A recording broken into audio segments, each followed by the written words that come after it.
You might want to get a guide if you're not familiar with the area. Get lost some sort of talent.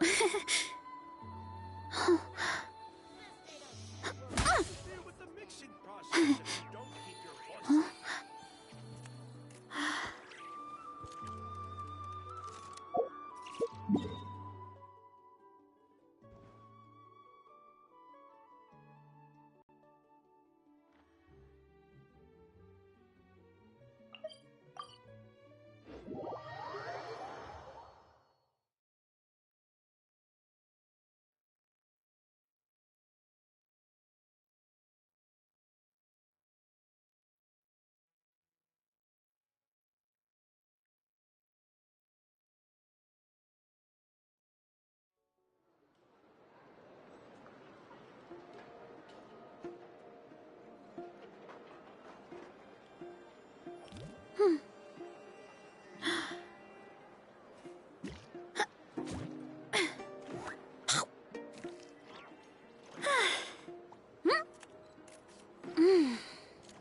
This land holds nothing but promise for adventurers from all walks of life.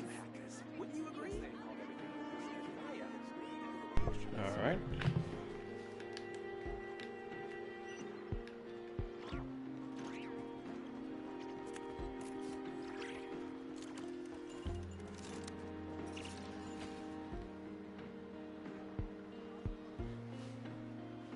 I'll finish charging and you start streaming.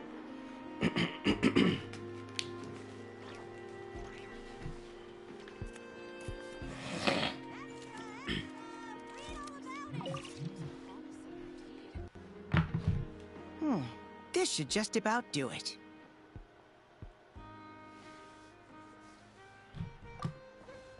Traveler?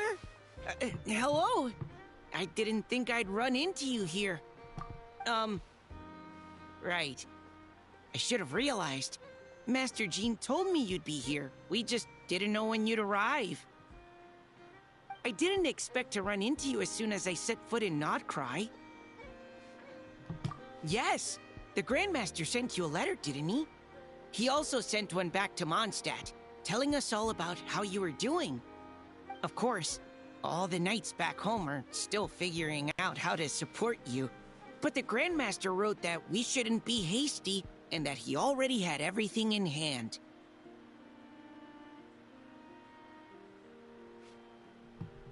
Yep, the Grandmaster's always reliable when it comes to important business. So when he says he'll handle something, we know we can count on him.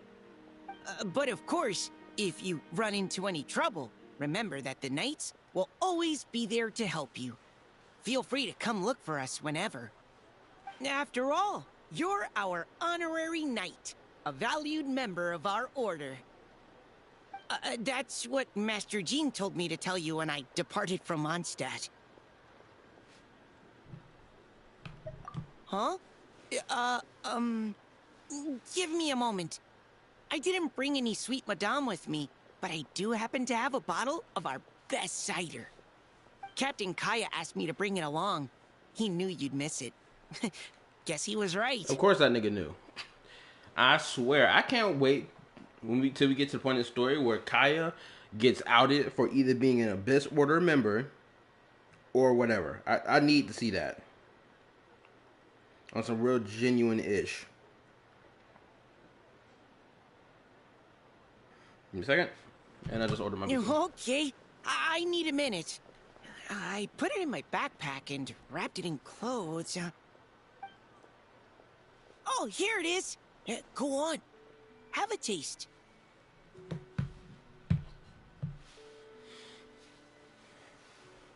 Now, speaking of next one, Thomas' mother was for our good Thomas. Oh yeah, I remember that anecdote. She should be around here somewhere, hopefully. I did, of course. When I was leaving, the Grandmaster specifically asked me to bring some bottles of our very best dandelion wine for him.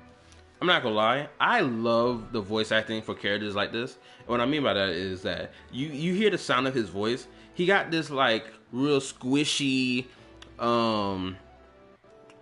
I guess, youthful brat voice. Not in the sense of like, oh, he obnoxious, but in the sense of, oh, you can tell he one of those boys that like follow the rules by the book type boys, right? He got the piercings in his ear and whatever to make himself look cool, but like you can tell he one of those up and dandy boys. He them upright boys, and his voice just screams it. At first, Master Jean protested that my main objective on this long journey was to deliver letters to NODKRAI, and she'd rather I not overload my luggage. She said someone else could transport it later. But after giving it much thought, I packed 2 bottles of wine for the Grand Master anyway. Otherwise, he'd be talking my ear off about how wonderful dandelion wine is while waiting for it to get delivered. Oh, right.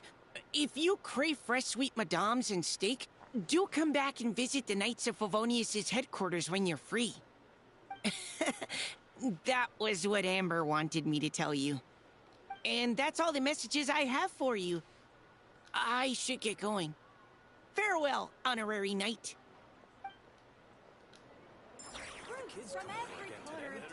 I finally finished my week 8, so my albedo is finally C6. After all these years, he's finally C6. Nice. Nuts and bolts merchant. I don't even buy anything from any of these merchants right here because I know I'm not gonna get nothing out of it. Especially when you gotta unlock stuff. Like, oh my god. Oh, where am I going? I gotta go this way.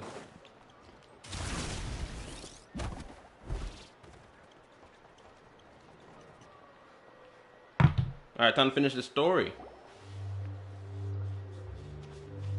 Story! How are things going? Feeling ready?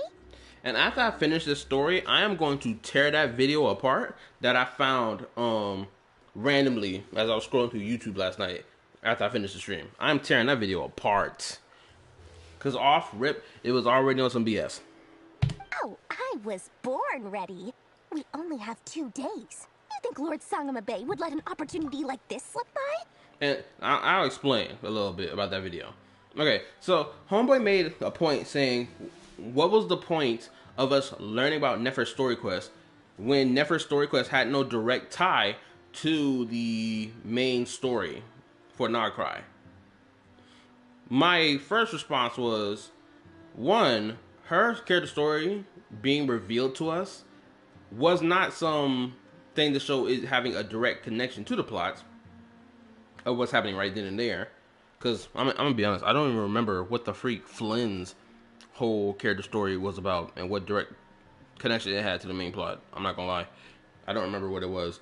But for Nefer, it clearly was just showing us her past and what potentially led her to even coming to NODKRAI. It made us understand why it is that she runs her business the way that she does, why she follows her policies damn near to the letter because of the negligence of the academia not following their own policies, even in the most truthful and honest sense. And on top of that, you know, you had Rerir, like, use her device to backtrack it so that he'll be able to hunt her down in her own memories. Like how she was trying to learn more information about him in the same manner. Plus, yeah, also, it's a trap for Rerir. That too. So it's like her personal story that we learned that is, of course, of the past, right? It may not have a direct one-to-one to NODKRAI, but then again, that just plays into the role of, well, NODKRAI is a, I guess, region, nation, city, whatever they want to call it, of multiple different people from different walks of life in the truest sense possible. So if we get another character story quest where that character's personal story isn't directly tied to NODKRAI's plot that's happening right now with Rerir or whatever, then it's not really that big of a deal, especially when we were told that NODKRAI was a home to so many people of different family backgrounds. Or different family backgrounds or just different situations that led them to NODKRAI and settling here. Right? So I'm going to make that point clear in that video. Because I ain't going to lie, they also mentioned the freaking point of like reading the notes or whatever for both Rear and for Nefer's part, and saying that it was both pointless parts of it. And it's like, bro, you must not know what immersion is. That was pure immersion. First person immersion. Like, what are we complaining about? Don't forget, when something's in high demand, the people with the goods on hand get to charge the highest price of all. Even higher than the sellers taking advance orders. I ain't gonna lie. Being in first person view of Rear as he's going through those letters or whatever, checking off children he's been murking off, because the Vinster King was like, oh, well, they had some type of contact with another family member. Or they just didn't have any contact at all, and they were still deemed as a threat and still getting murked off. Like, it helps you get into his headspace, gets into his POV of how he's feeling about it as we go through each and every last one of those freaking checklists. Plus a POV. Then so you can see how they see and feel. Exactly. It's like, how do you miss that? Like, this is one of the reasons why I don't take most criticism that people give of Genshin stories as serious. Because it's like, when you actually break it down, you're like, bro, what were you talking about? This, that, and the third happened this. This was done for this reason. Ta-da! See? It's right here. Ah, it's so pretty. Did you make it? No, I have a supplier. We go way back, so he made me a very attractive offer. It's a he. Aha! No wonder you were talking about lucky charms at the meeting. You've been getting Kaveh to make them for you. Oh, there we go. That's not the full story. It actually started a while back as a project between me and the Dendro Archon. Oh, wow, really? Mage Alice once warned me that this world won't stay safe forever. There may come a day when everyone faces a great crisis. I passed this on to the Dendro Archon, and she secretly brought together a research team made up of Sumeru's top scholars to invent a technology that could keep people safe. I won't go into the details because it's all very complicated, but if you want to know more, you can ask the Dendro Archon about it sometime. I love that. I love the fact that Nahida has, I guess, somewhat played a role in this quest to help, even though this was like a while ago when this device was made. But it is still it's still good, because it's like, one, we know Dory and Nahida have a relationship with each other. That's interesting. Off rip. I know people don't like the fact how Dory treats Kaya and scamming him out of money. But just learning about this in particular is very interesting. Anyway, point being, it was the Dendro Archon who asked Kaveh to build this little contraption. As one of the top Kasharawar talents, he was the obvious choice. Took him long enough. He stressed over it for ages. Must have gone through at least a dozen designs before producing a final product. But that's Kaveh for you. Marak delivered it to me a couple of days ago, along with a letter from Kaveh. Could I ask why I'm sending this technology to you? And what's your proposed use case? Has it been approved by the relevant authorities? So nosy. My fault for sending him the research permit to begin with. Surely Nahida must have told him you were involved in this project. He was probably just nervous because you're always so secretive about your business. Could be, could be. Anyway, I just replied, let's hope there never has to be a use case, because it would involve grave danger. Fair enough. But it sounds like he was just being cautious. He probably felt responsible as the one who made it. Or maybe he was asking as a favor for his housemate. He's done that before. Not sure why, though. His housemate doesn't seem to really care that much about this kind of stuff. He don't believe me. Either way, all's well that ends well. I'm just glad to finally have my hands on the product. I wouldn't want to be without it, given the potential dangers that lie ahead. Okay, is she being so genuine right now? What does that look mean? Paimon's just super surprised. This must be the first time we've ever seen you actually get serious about something. This is not the Lord Song of Bay we're used to. Yeah, you always after the Munyon twin.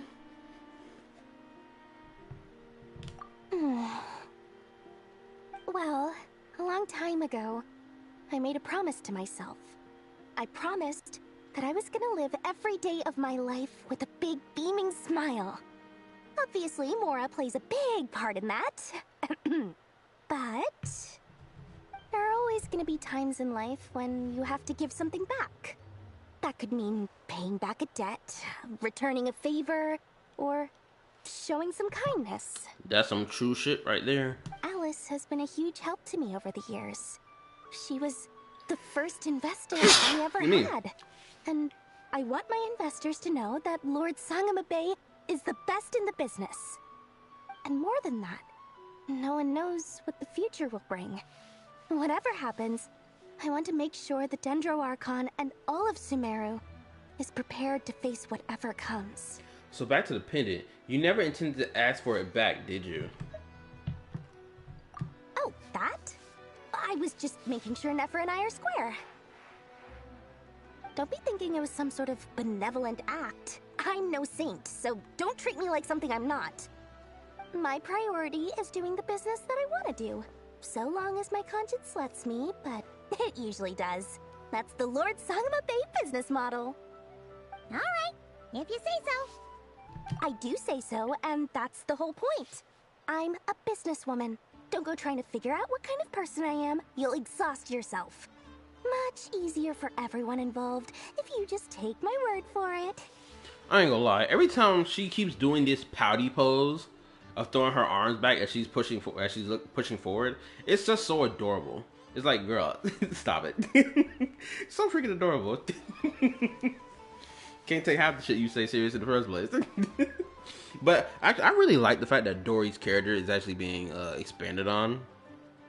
Because when we first meet her, her character does not get any type of expansion on it at all. Granted, there was like certain moments throughout certain limited time event quests where Dory did appear with other characters. And we got like a little bit of a taste of something more about her character, or her having interactions with other playable characters. But now, after all this time, we're finally diving into like interactions, or rather, the depths of her character. Because who knows, Dory might get a whole story quest dedicated to her throughout this entire thing. I know got a whole story quest dedicated to her, and she was a 4-star. Oh, and could you two help me get this stuff where it needs to be? Thanks so much. You're my favorite assistants. That's what we just got an event with Layla. I think it just came out. If that's the case, thank goodness, because I was wondering when that event was going to happen. I'm over here thinking it's going to happen in the main story.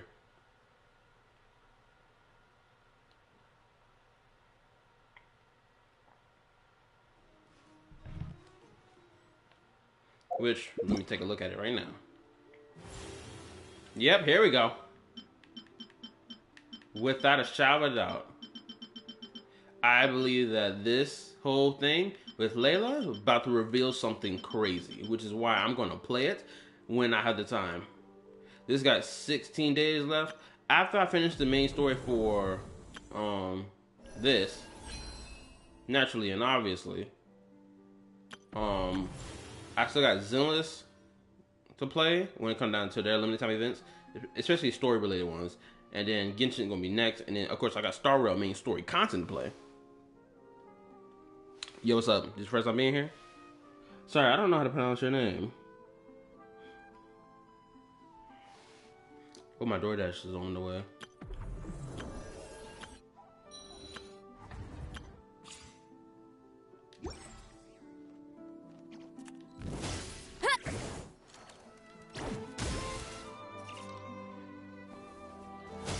Alright, I'm gonna call you Max then. And what's up, Max? First time being here? The answer to that question is obviously yes, but I'm still gonna ask anyway. I ain't gonna lie, bro. I swear, Verissa has got to be one of my favorite characters in the whole game. I just love her character design. It's just freaking good. I don't get why people hate this girl. She's fucking gorgeous.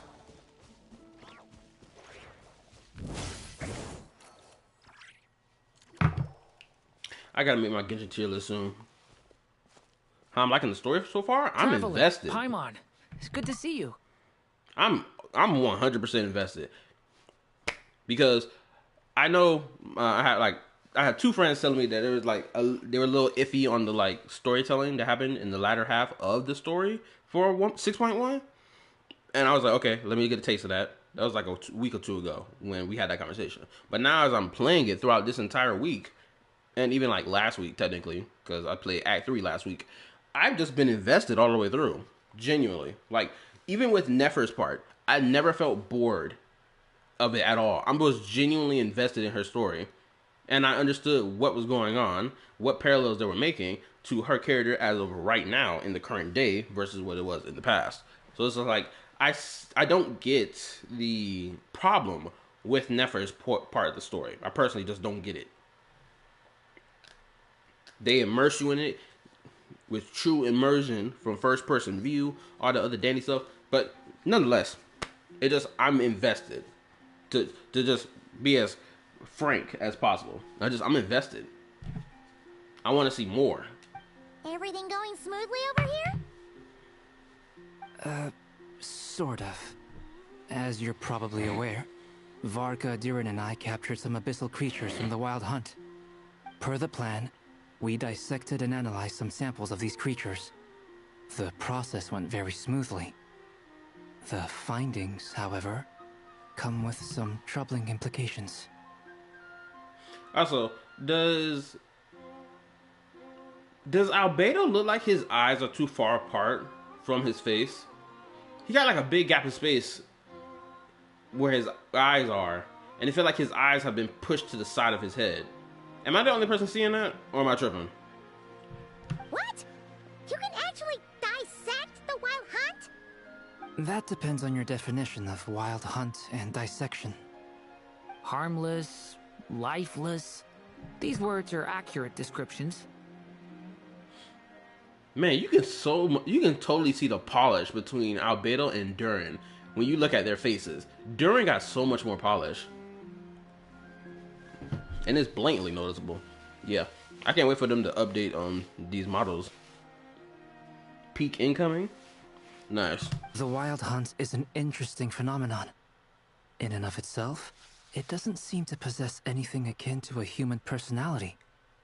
But taken as a collective, the medium through which the Wild Hunt is summoned does appear to have a soul.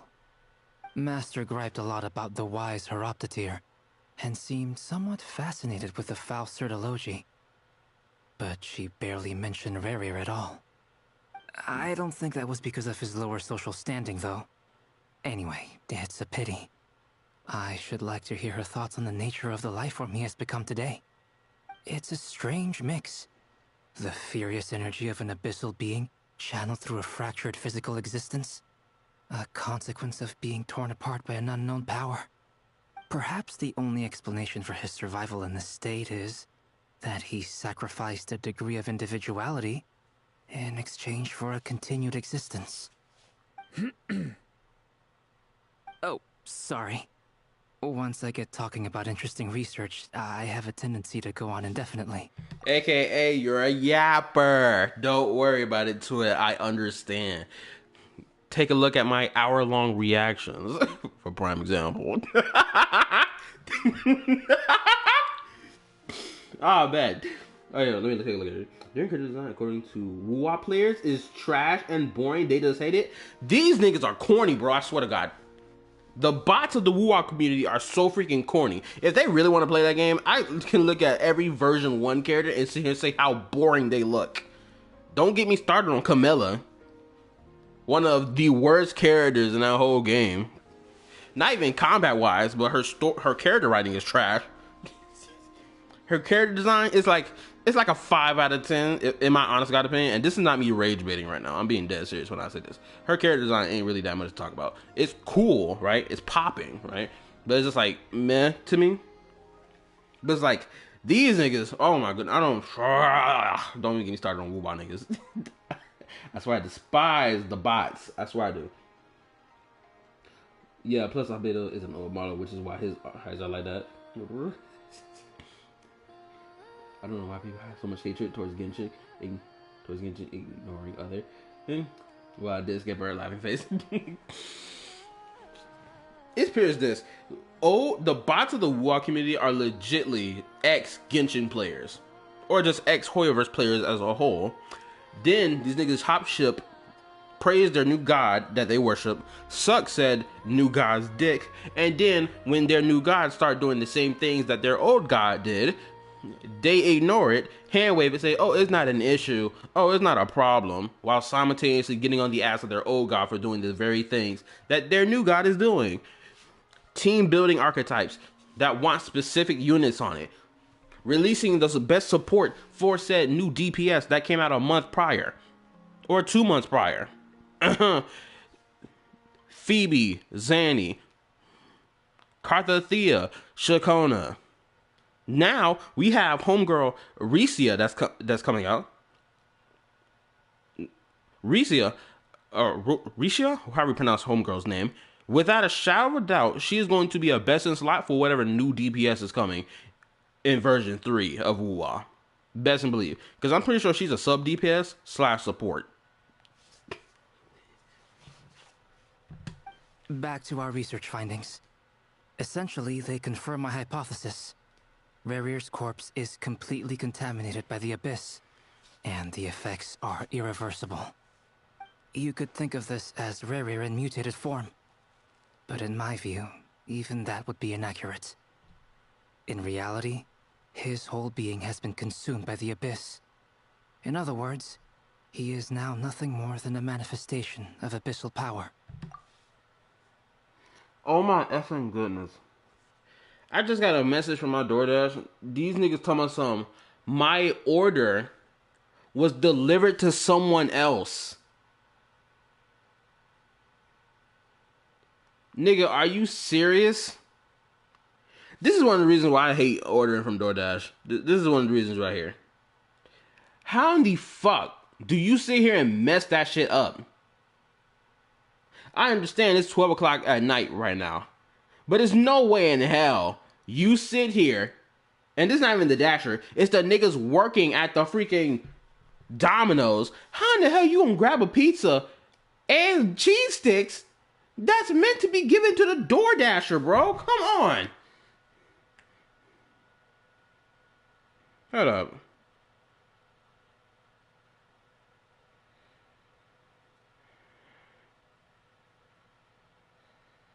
Okay.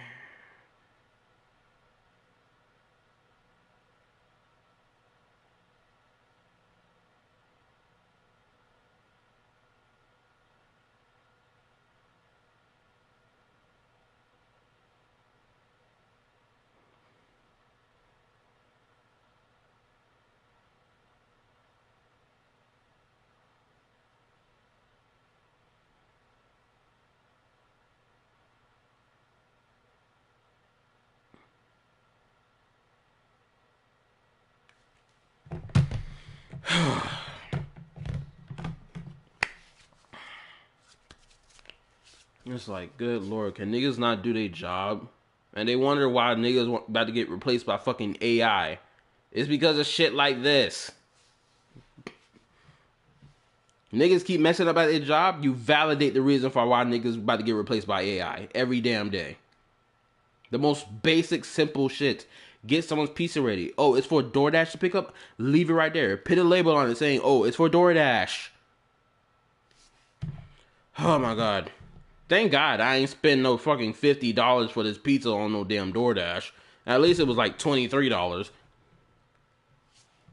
Unfortunately, at present, we have no means of completely eradicating abyssal power. Hence, we cannot fundamentally destroy the Ray here of Solnari either. Oh, that's terrible news! So, that's it? We can't defeat him? Not even if we get the power of the Three Moons? Okay, so I just got a response back from the Dasher.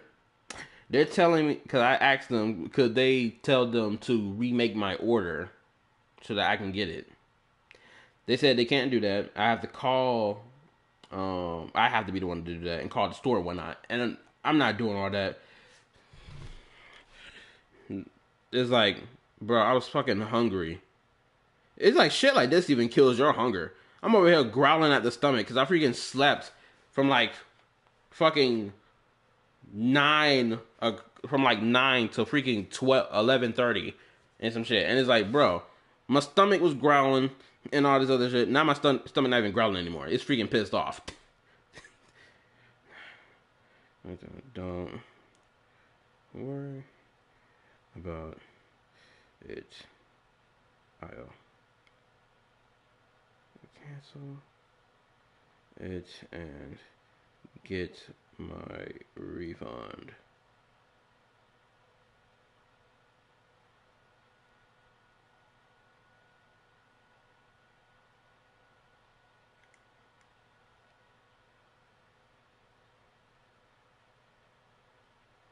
This is like, and I ain't gonna lie, this is one of those moments where it feels like whoever was working at the store that you're ordering your food from deliberately fucked up, because it's going on 12 o'clock at night. They don't want to sit here and do any more work, and they want to go home. So what would they do? They'll take that damn pizza back to their own home and sit here and be like, oh, sorry, we shipped it to the wrong place. That's what this feels like right now. And I ain't stupid. I've seen a lot of laziness at my own job where niggas don't want to even do their fucking job. So I wouldn't be surprised if the same shit just happened to my own fucking food. Niggas stealing DoorDash food ain't nothing new. That shit happened to me before, like ever since, during the first time when DoorDash was really popping up back in 2020. I said they ordered food. These niggas come park directly in front of my house with my food. Guess what? I'm about to head out there to go get their food. These niggas drive off. Didn't even bring me my food or even leave it on the doorstep. You know what that tells me? Them niggas sat there and took my damn food, acting as if I wasn't about to come out there and get my damn food. I even ran out there right before they sat there and hit that U-turn in the roundabout to drive out of the neighborhood. They still kept driving, acting like they didn't see me. It's like, oh my god. Hold up. I'm getting a message. What's this message say? Alright, how do I cancel this fucking order? My bad, I'm doing this in the middle of this freaking playthrough, but it's just like, it's really pissing me off.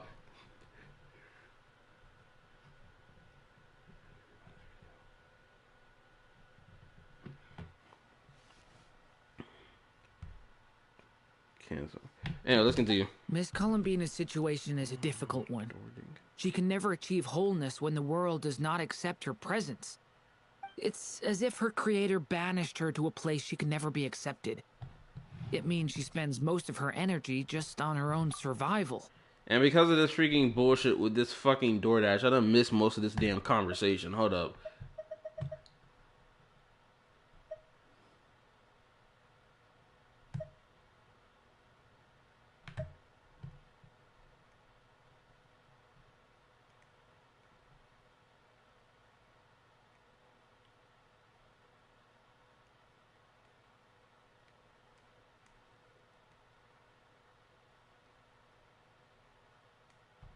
Okay, there we go. Given the circumstances, it's only natural to despair. But we must see this plan through to the end. Time to kick off the backup plan. Oh, Paimon almost forgot! This is for you. Dory asked us to bring it. Ah, how wonderful. Well, thank you for making the trip. Durin and I will be heading off shortly. I'm sorry I won't be there to protect you in person this time. Please be careful.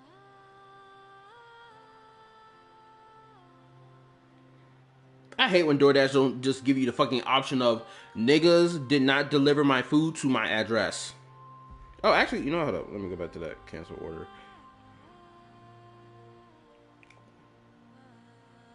Wrong address. I'm just click wrong address.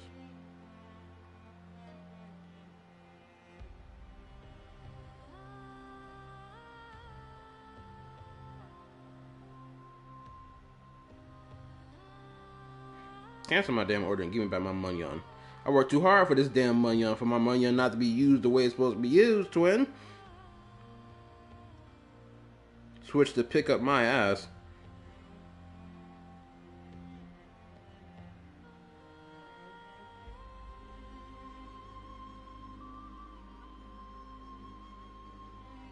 I know them niggas did that shit on purpose. Oh my goodness. I better keep playing this quest. That's what it is. I just gotta keep playing this quest so that I get my mind off it. All right then. Stay safe. I would go eat cereal right now, but I ate all my cereal yesterday. But you know what? Let me say this, because I'm actually glad I haven't touched this thing that's in my freezer right now. I bought frozen pizza like a month or two ago, and I got frozen pizza sitting in that damn freezer right now. It's the small ones, the rectangular ones. I'm about to go throw that bitch in the oven. Late night pizza frozen. Where there is a will, there is a way. That's what that is. We're gonna eat by any means necessary. Work too hard all day long for my food not to be given to me when I order it. Should I go put it in the oven now? Or should I do it after I finish the stream?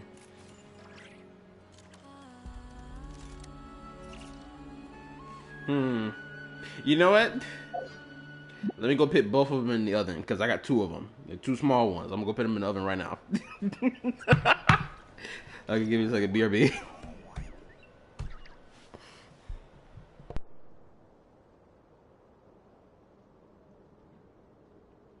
My parents always say, no matter how busy life gets, you should always sit down and enjoy a proper meal when you get hungry. What I like to do is stack my plate up high, then squash it all down. Take it.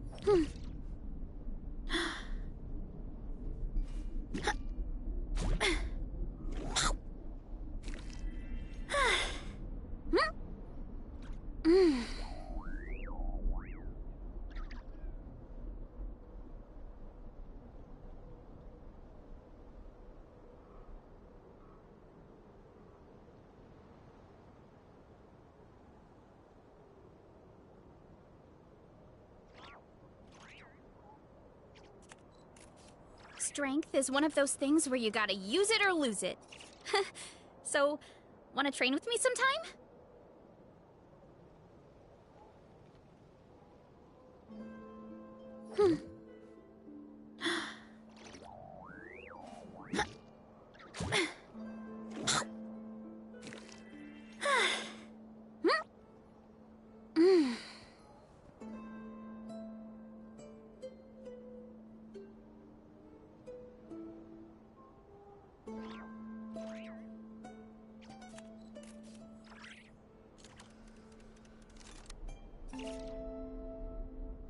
My parents always say, no matter how busy life gets, you should always sit down and enjoy a proper meal when you get hungry.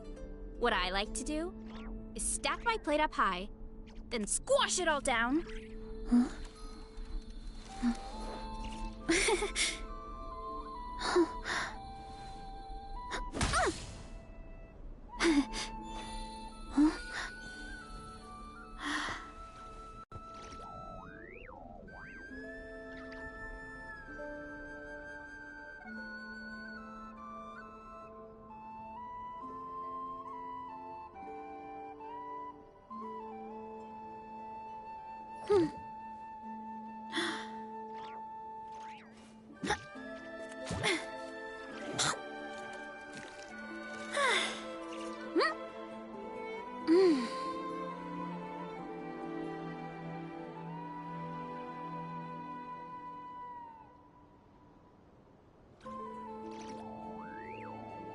There's a lot that goes into managing an orchard.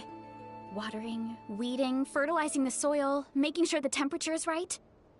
But most importantly, you have to keep the fruit in a good mood.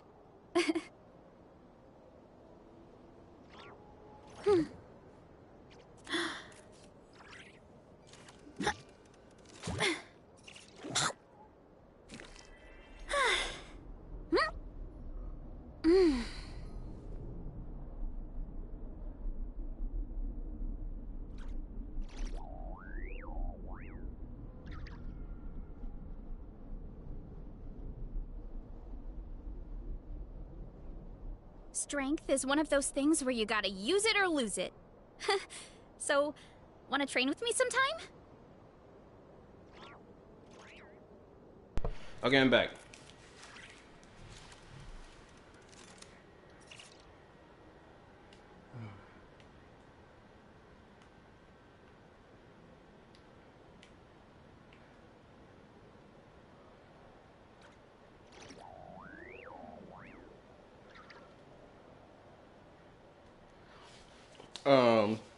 So There's a lot that goes into managing an orchard. stop all that yapping. Anyway, had to use only one pizza instead because I wanted to save the other one for a rainy day.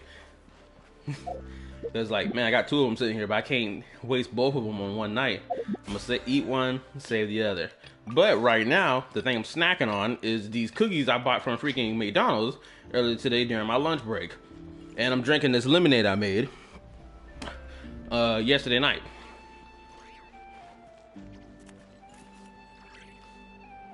Also, I love the seamless transition into these scenes right here. It just be quick and smooth. Miss I love it. Lama, is everyone here? Yes. The fate of my flock is in your hands, Grandmaster Varka. Please keep them safe. Oh, also, to let you know, Max, or for anybody else who watching my stream who didn't watch my video I made a year ago talking about lolly characters, I have no issue with lolly characters in the slightest. So if you say anything about lolly characters, I'm not gonna sit here and get on your ass about it. Just to let y'all know this. This is for my new people, so that y'all don't get it twisted or misunderstand anything when I talk about a lolly character in any type of shape, way, or form. Cool? Cool. Also, make sure you hit that like button for your boy. Appreciate it. Thank you. Let's continue. My lady, what are you saying? Within the next 24 hours, we will face the biggest crisis the world has ever seen. I don't know about that. This is not a burden that we deserve to bear. But I believe that we reap what we sow in this life. So I intend to act. I must do what I think is right. For me, that means fighting for the future of NODKRAI. I get Rear is like a catastrophe level threat, but saying that it's the greatest crisis the world has ever seen, we have yet to see something that level. We've gotten bits and pieces and tastes of it, but the catastrophic, I'm not even pronouncing my words properly, but the true worst thing ever seen, we haven't even seen it yet. Watch freaking the primordial one wake up from his freaking throne in the sky looking like freaking Kevin Castellana, being like, y'all niggas did what while I was asleep? The Hydro Archon dead? What? Oh, so y'all must think y'all can step to God. Don't worry, I got something for you. It start raining down fireballs on us. Then we're gonna be in the worst situation possible. This gentleman is the Grand Master of the Knights of Favonius, Varka, Knight of Boreas. In my absence, please follow his lead. Hey, everyone. Guess I should introduce myself. Well, to start with, I know my way around a battlefield. This nigga is corny, bro. The biggest strengths are honesty and hard workingness. Anyway, point is, I don't intend to let Lama down. I'm gonna do everything in my power to keep every last one of you safe and sound. Okay, he was kind of fumbling on his speech, but like he got it in place real quick. Okay, so he's not a very big speech dude, or he can't do it without talking a little clumsily. I don't know if that's a word or not, but you get the point. He a little cheeky. He a little clumsy. Nouvelle can give him some battle. Possibly. I won't deny the idea, but I got the sneaking suspicion we're gonna dance on him like some crazy work. Granted, Nouvelle would probably make a whole pillar of water that he'll surround himself in for the best maximum defense. But knowing Rear, he probably gonna slick around that.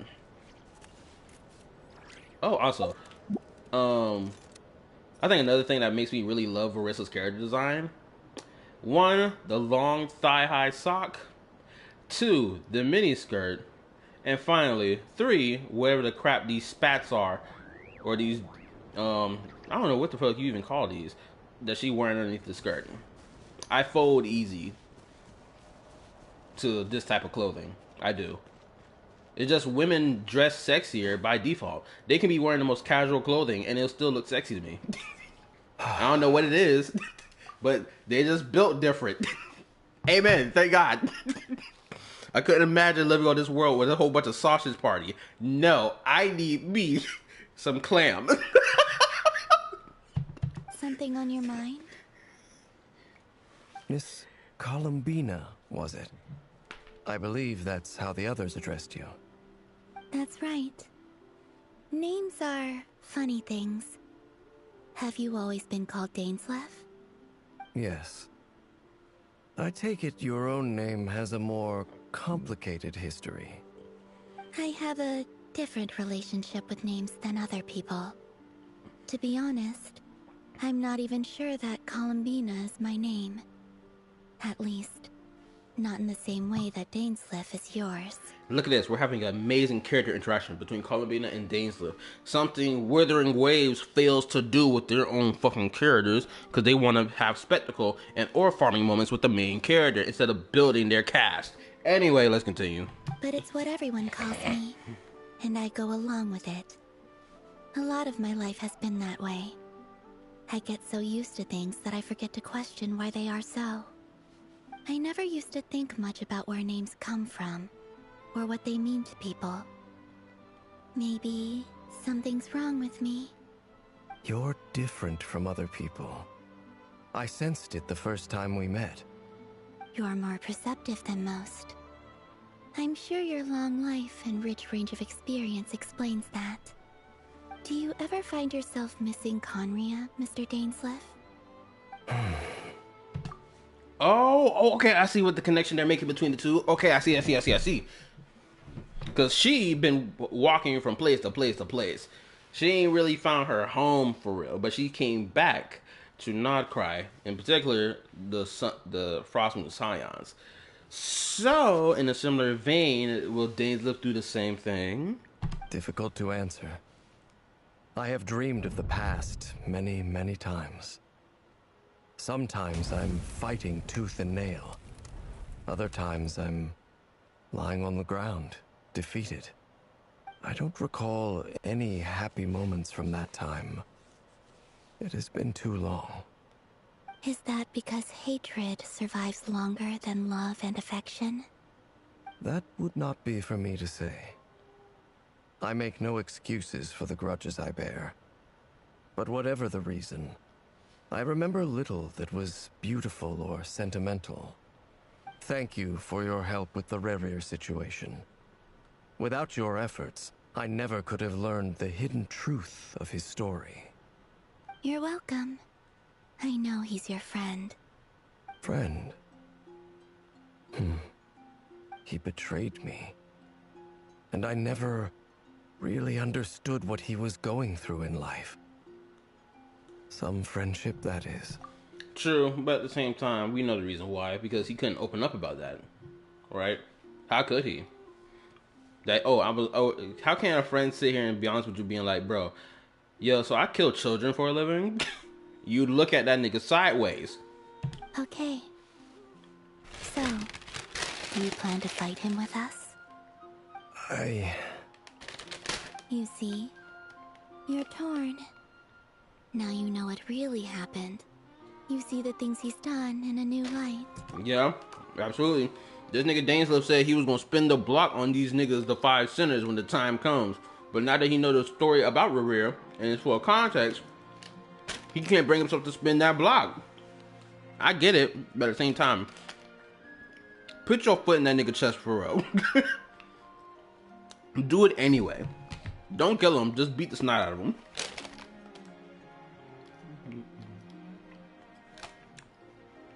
Max, you are 100% correct, because that is Sasuke's VA. His name is Yuri Lowenthal, something like that. I need some time.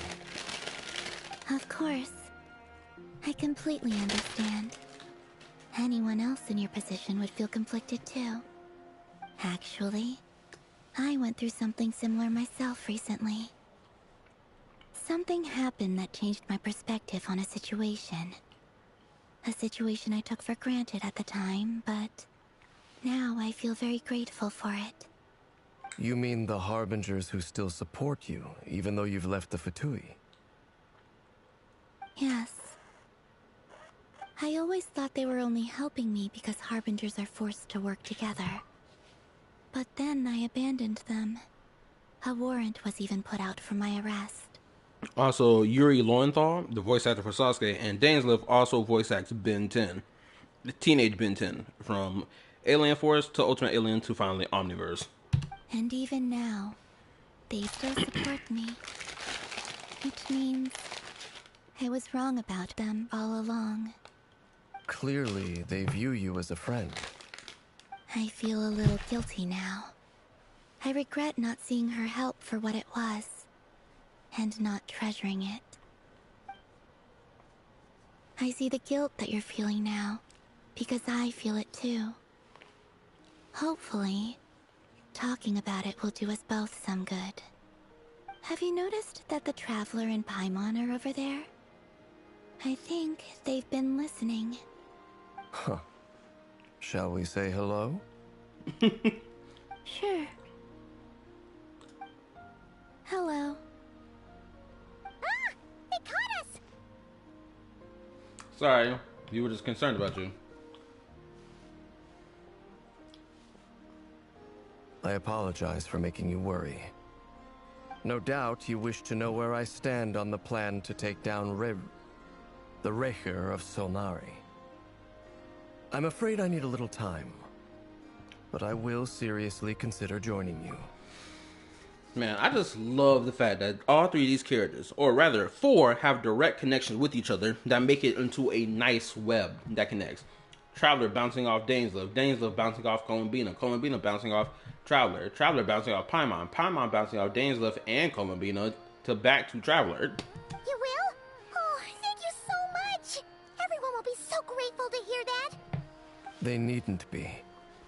This was something that I was going to have to face up to eventually. That doesn't matter to them. They're grateful to you regardless. You can't control their gratitude, so just accept it. And then, have a think about whether you're willing to join us.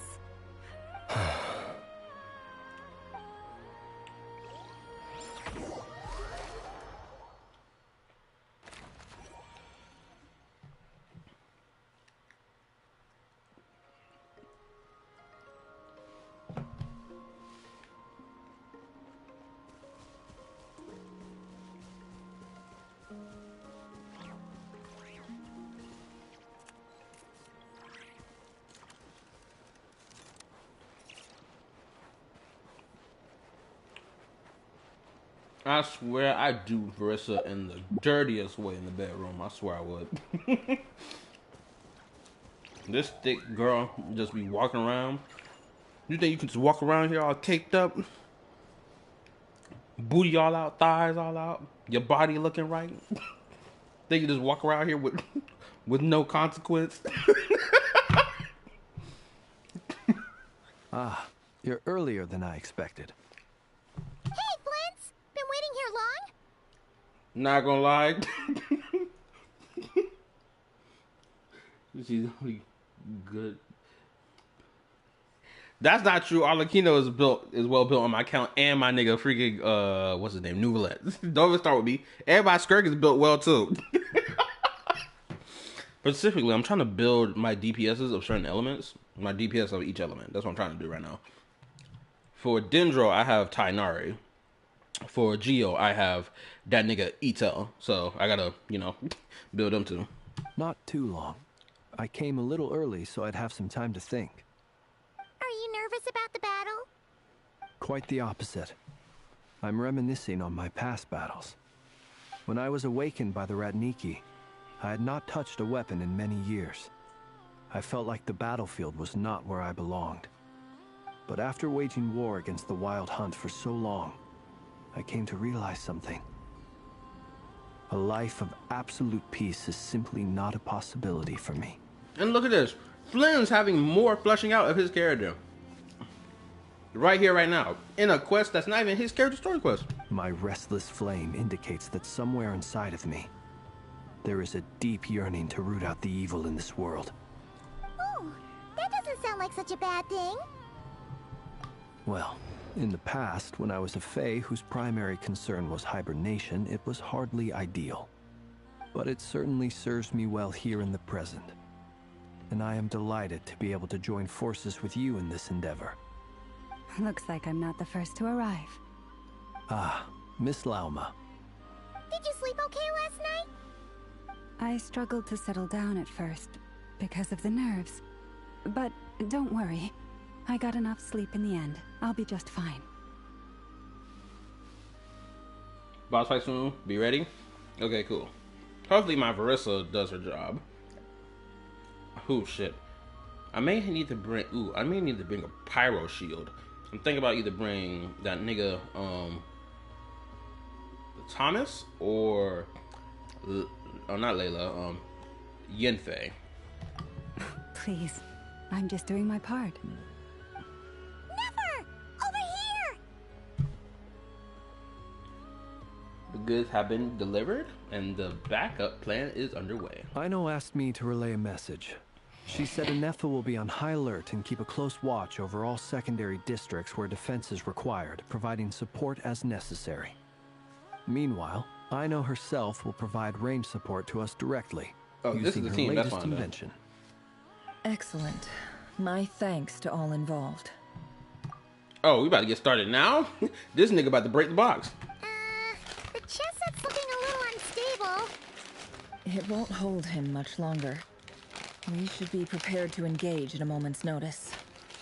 No sense sitting around waiting. Let's make the first move while we still have the option. I agree. Paimon, find a safe hiding place. Got it! Be careful, Traveler! I will. Yeah, Paimon skedaddling. Let's get ready, twin. Everyone, take your positions as soon as the battle starts. Every ounce of strength we have in our bones, let us bring to this fight. Could you imagine Paimon has been like lying this entire time, acting like, oh, she's this weak little scared little thing? Could you imagine Paimon just being in the background, hiding away where no one can see her, being like, yes. Oh, you about to fight that? I can't wait to see it. Yes, Traveler, show me your power. I can't wait to help you rise up to that god seat in the sky. Yes, you're my new king, my goat. The old nigga, I don't care about him no more. Cause guess what? I'm the ruler of space, bitch. Ready? Let's go. Have fun with Hydro Traveler? Oh no, we're cooked. I've seen all your futile ploys before.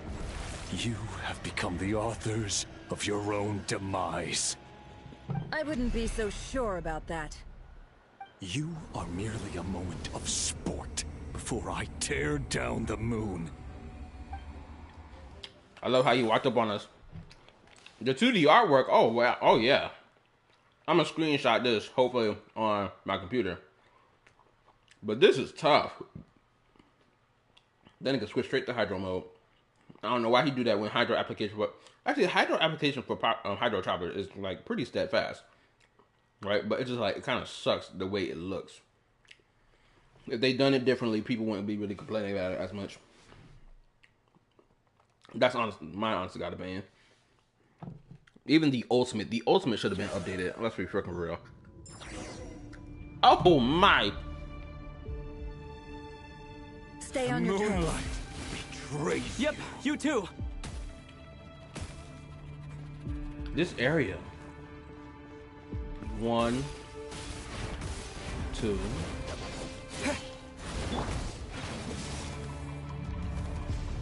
Let me help you guys. Eat this!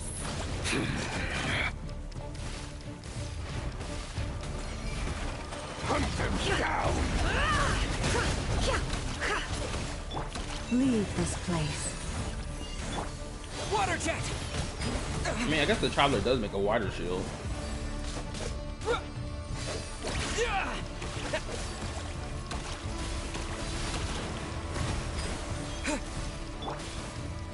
silent. Hunt him down! It's all futile. Oh, we got the wall. I gotta back away. Man, if I had Nahida on this team. Forrest? Can't hide the truth. How unfortunate.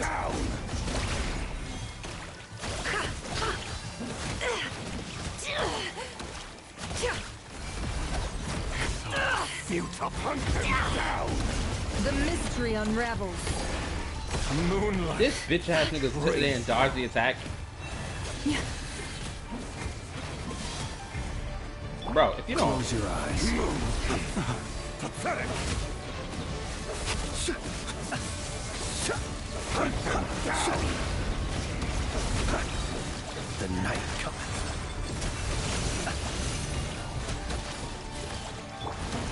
You poor a grave trap for the everlasting forest. It began with the moon, and so shall it end. The moon will protect you.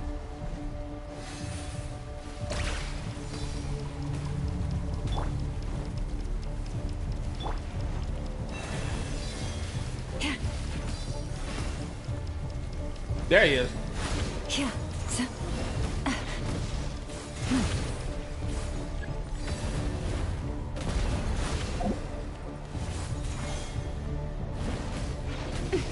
Bro, I'm clicking the damn button. There we go. Fine, stun his ass. From here, when will it be as you foretold? You behind me. The moonlight betrays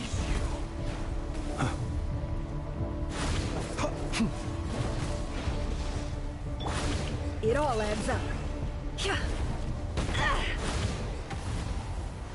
Bitch. Your foul There we go. spirit is not welcome here. With one This heart. is not going well at all. The deception ends here. The long sleep beckons. Bombs away! Go ahead and get him to follow this. Water jet! No more lies. Pathetic. It all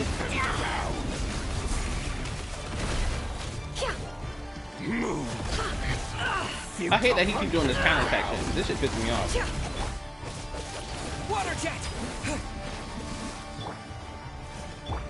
Forest, protect us. Betrays you. Hunt him down.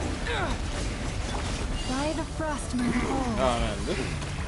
I know this gameplay ain't the best right now. I understand that my gameplay is trash right now. You gotta bear with me with this, okay? Are you quite finished? It's all futile. This bitch ass nigga. Can't hide the truth. Fuck, Bill. Down. You poor lost lamb. The mystery unravels.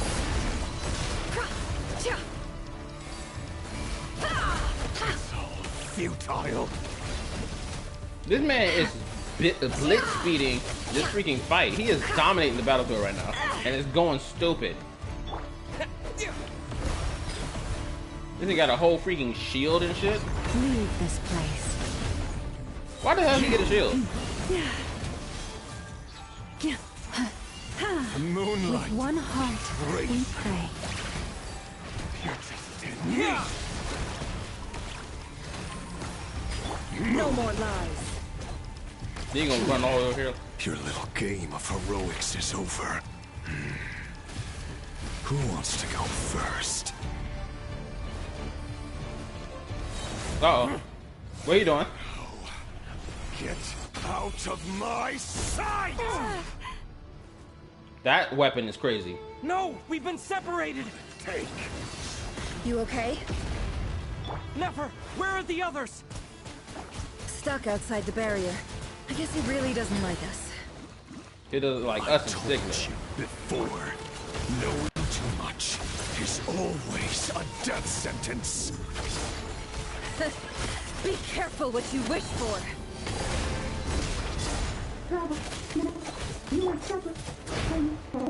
Lauma! Can you hear me? Hold on, silence. Oh. But at least I know they're still there. I need to focus. Stick to the plan. Remember my most important task. Just keep stalling him. If I can stall him for long enough, the moment will come. Destroyed. Reborn. Unravels. Bro, we're not doing a damn thing this man.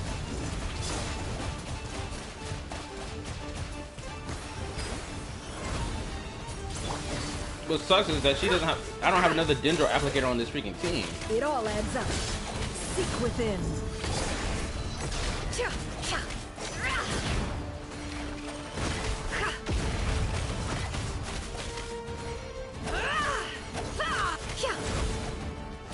Oh, also, I just realized another thing that ties Nefer's story quest to the main story is that, as Rerir puts it, learning too much is a death sentence, right?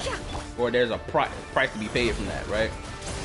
And sure as enough, in her story quest, we learned what price was paid from that, right? Let's see what you're made of. Did it lead to death? Yeah. It didn't lead to her own personal death, but it led to death.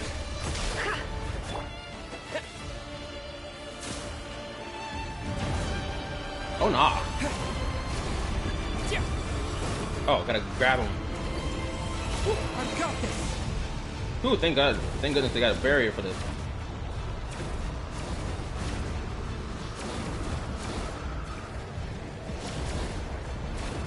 I don't know what else I'm supposed to be doing, but I know I got this barrier up.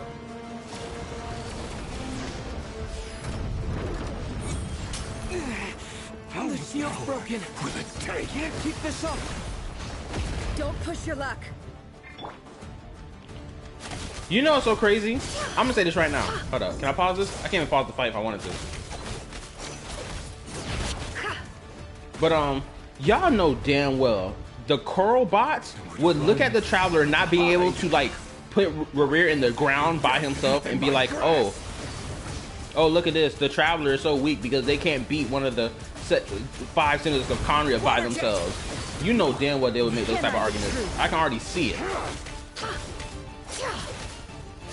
on, come on, come on. The deception ends here.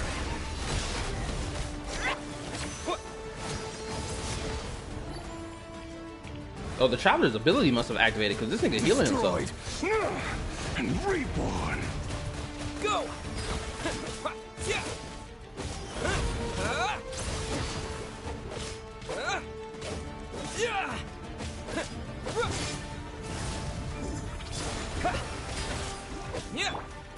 No more lies. Some healing buff must be activated right now. I don't know where that's coming from. Seek within.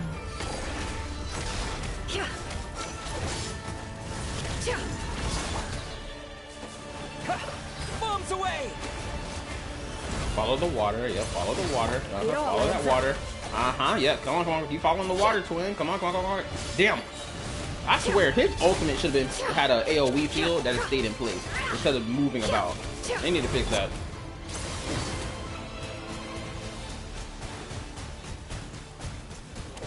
Water jet. Destroyed. And reborn. Yeah, come follow me over here. Come on. Uh-oh. Ah, shit.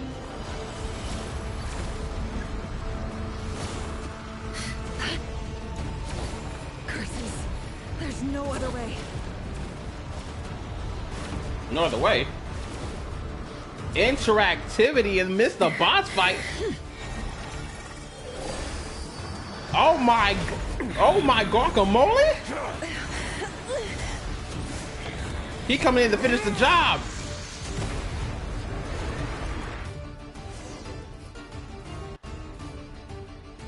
The only way to defeat Rerir is to borrow his own power. My bad, I'm getting this for a screenshot moment. This moment is fucking tough right now. That means Columbina will have to disappear while you two bear the brunt of his attacks. Actually, I'm gonna just get the screenshot on my PlayStation right now. Screenshot captured. All right, I'll wait for it.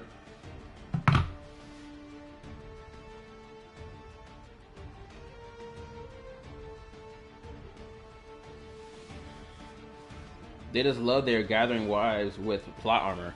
I know. What's crazy about it? I have no issue with Wuthering Waves being like a harem style, written style type game. Like, I ain't even got no real issue with it. But when these niggas sitting here try to act like the Rover is somewhat this superior being, yet in the last quest I played with Rover, this nigga kept getting saved by the new limited 5-star character. You know, the same argument they make about Traveler having to be saved by new limited 5-star characters. Yeah, Wuthering Waves main character getting saved despite the fact that nigga can stop time. Does that make sense to you? Anyway. You have to hold on. Find a way to keep him focused on killing the two of you.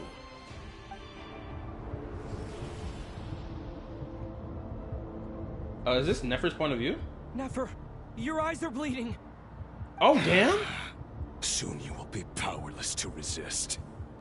And then I will reduce you to dust. Oh, damn. But that dust will plague your memories. Come on, keep holding on. Any other tricks up your sleeve? Let's see them. As entertaining as they are, you've backed yourself into a corner. This is so epic. You don't fool me. I see your fear clear as day. I have to stoke his rage. Make him unleash everything. Oh! You fear what you could never defeat.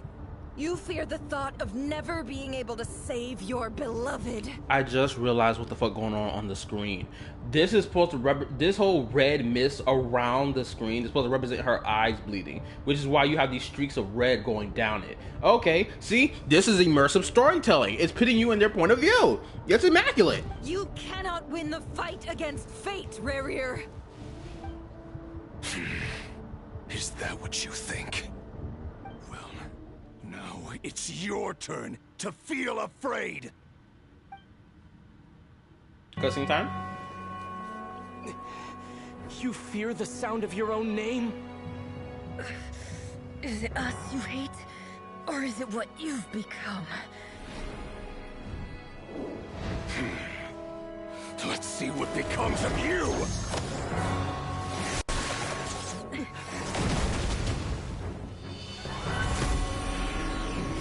Holy snap, this alchemy going crazy!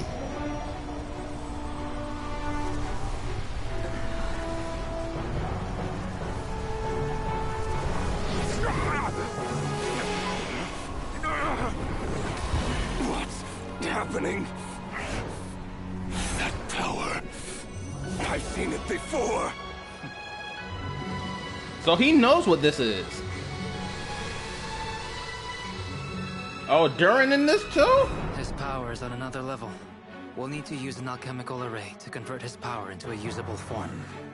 Then quickly channel it into Columbina, rendering her powerful enough to compete with him.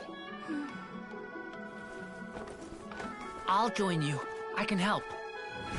If I release enough abyssal energy into a confined space, it'll create a potential difference, allowing us to extract a huge amount of elemental energy. Oh, this nigga catches with fire! Everyone's minds using pyro, then give you temporary access to their abilities and fields of view. But it won't last long. Can you see? Well enough. So, we have a student of Gold Rheindotter in our midst. How about that?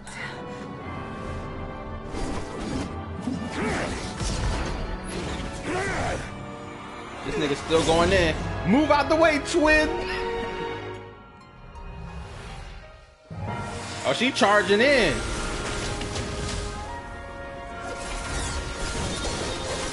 This nigga's still styling. Oh my goodness.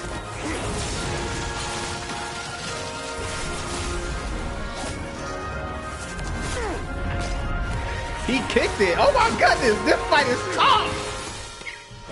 You use my own power against me? Just like how you stole Kuvaki. Uh-huh. Familiar. Two can play at that game, twin.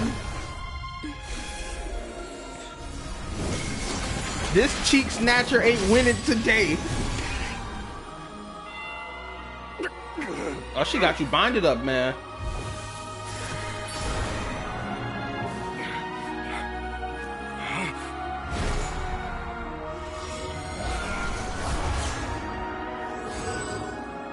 Don't you realize you don't have the power to hold that gate open? I don't, but someone else does.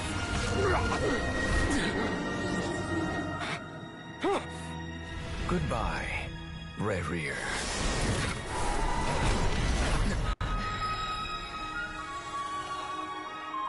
Holy that nigga was like, ain't no way you're here.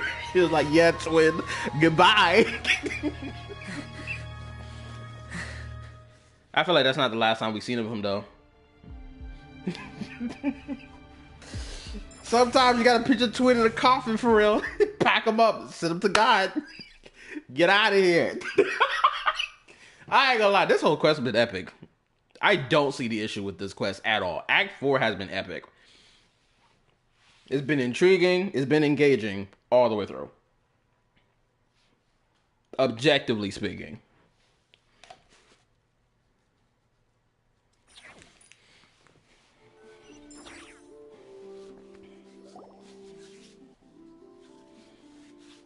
But I am curious.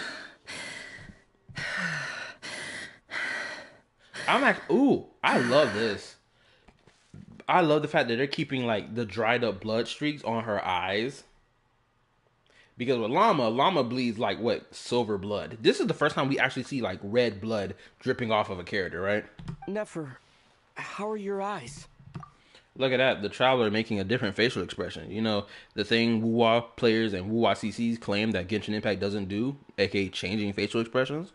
What's that? Ain't that crazy? They're fine. Apart from the blindness, of course. Oh, also, make sure I hit the like button for you, boy. Appreciate it. Thank you. Let's continue. It's not too late.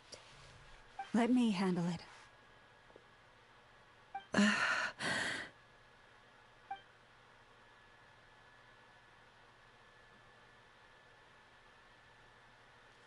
Of course, they can't show on screen of her, like, cutting her hand with a knife. They can't really show that.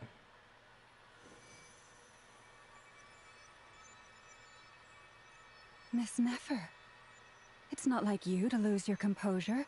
That was the most reckless thing I've ever seen you do. Reckless how? The situation was critical. Our lives were at stake.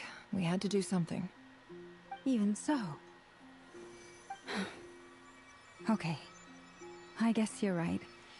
Under the circumstances, it was a wise decision. You traded your eyes for an incredible victory. In business terms, I suppose that's a huge return on investment. I'd be hard-pressed to argue otherwise. Still, I don't like this outcome, and I don't want you to lose your sight for good. People suffer when they make sacrifices they shouldn't have to make.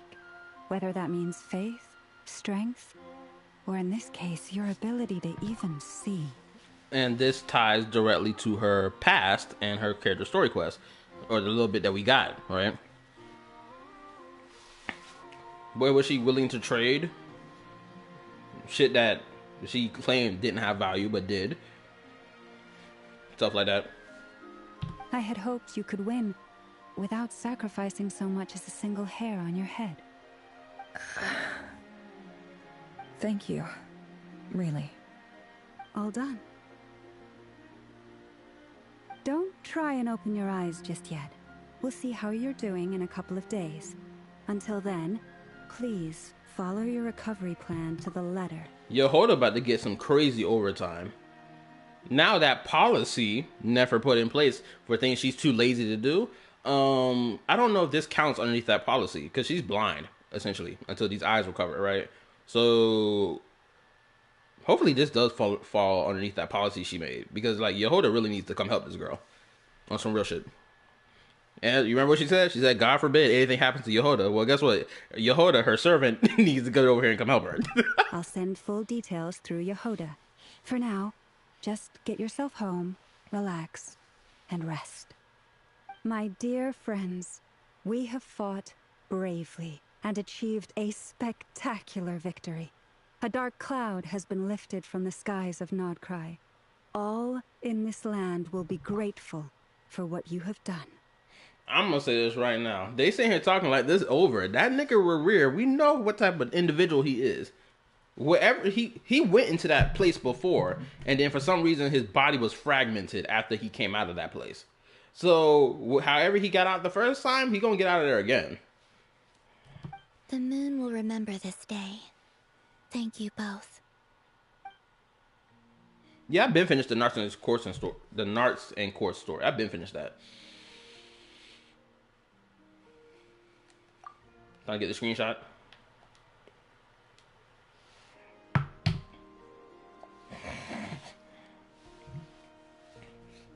Now, there are some things of it I don't fully remember, but the key information that I do remember still remains the same.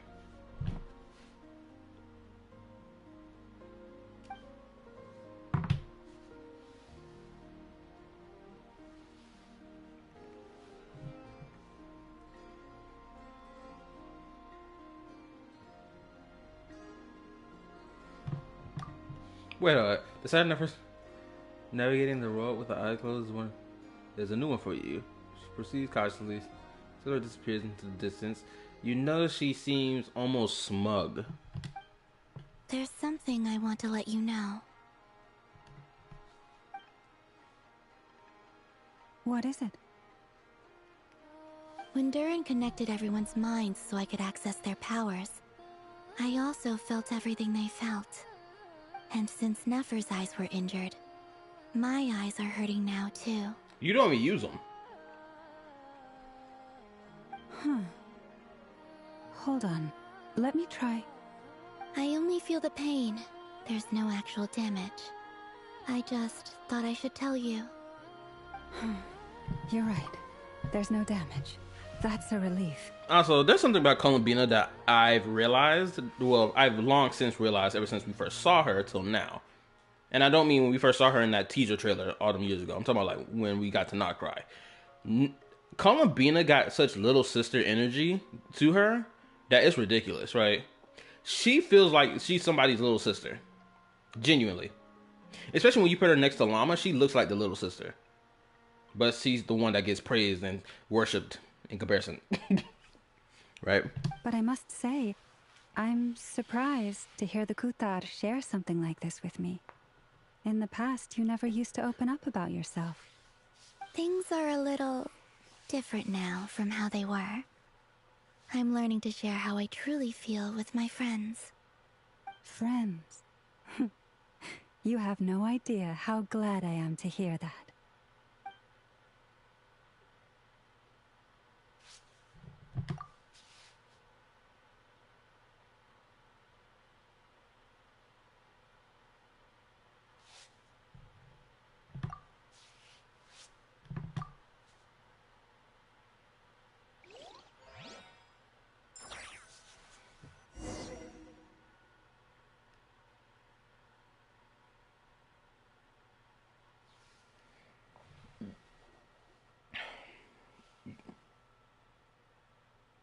Isn't it kind of crazy that freaking Ryan-Daughter is now hanging out with the Shades? Right? Even isn't Ryan-Daughter supposed to be corrupted with abyssal power? It's like, if that's the case, how in the hell is she kicking it with the Shades? They must have drained that abyssal power out of her. Hey, you're awake! How are you feeling? Any aches and pains? Did you sleep well? I'm doing all right, Paimon. No need to worry about me. So I'm so glad to hear his voice. I swear I am. That's good. Paimon's been sitting on the edge of the bed worrying about you for ages. And I just remembered. Day and night. Poor Paimon had to eat all by her lonesome. Well, I'm about to go get my food because I completely forgot about it. BRB.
I'm back. Got my pizza. That will just cut it.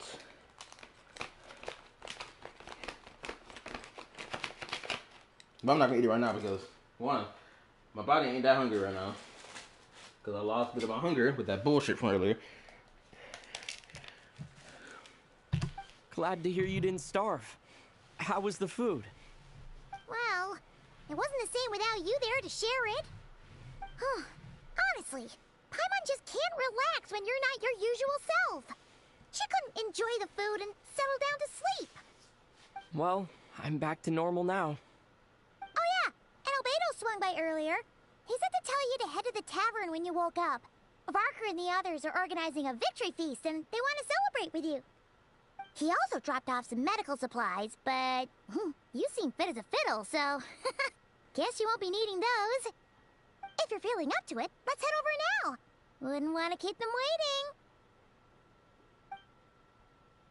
waiting.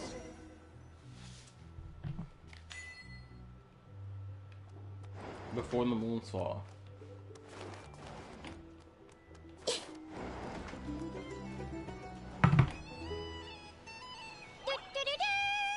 We're here! Oh, Traveler and Paimon!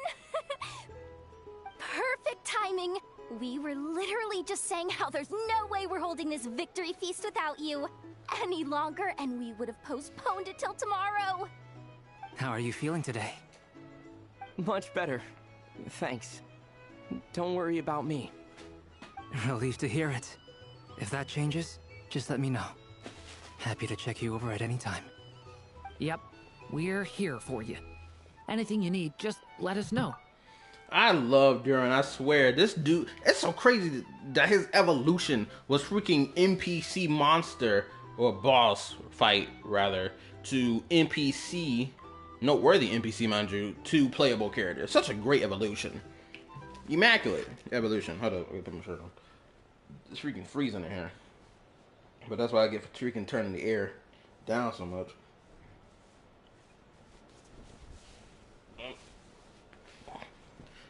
Alright.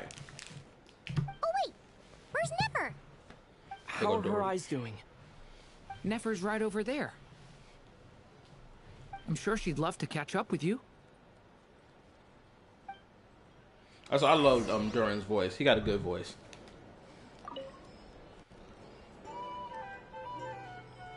Wait a minute, what? We're here! This is diabolical work. So if you click Yehoda again, you're gonna have the same interaction again? This is crazy. Traveler and Paimon! This is an instance where a skip button is needed. There should be no reason why I'm getting the exact same interaction again. This is crazy. Perfect! How are you feeling today? Much better. Relieved to hear. Yep, Oh wait, where's Nipper? How are her eyes? Nefer's right over there. I'm sure she'd love. That's so wicked. Hello, you. Recovered from the battle? Come on, what do you mean? Of course I'm gonna ask. I care about my friend's well-being, and we are friends, aren't we? Girl, you're the type of chick who will throw it back to get any type of dime. Which, no disrespect to you, I'd accept the throwback. But you are a questionable friend at the best. Get yourself a drink. You've more than earned it. In fact, today, your drinks are on me. Lord Sangama Base got you covered. Wow, really? What about Paimon? Has she earned it too? Has she? Please? I ain't gonna lie, I think NODKRAI has made me like Dory more and more, even though I never had any prejudice towards her to begin with. I was kind of like mad indifferent towards her. Well, you haven't been through quite as much as the Traveler, but... what the heck, sure. Yay! Wow! Drinks on Dory! What a historic day. Hey, keep your voice down, or everyone else is gonna want in too. Have you heard anything I've been saying recently? Doing business in NODKRAI has been an absolute nightmare. If I'm buying for everyone, Okay. Paimon will speak more quietly. Jeez. That's more like it. Don't you forget, Lord Sangamo doesn't just go around buying drinks for anyone and everyone. I like that little shot they did where they made Dory bigger than Paimon.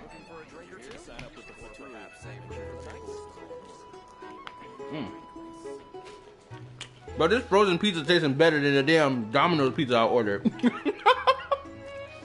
Let me look around.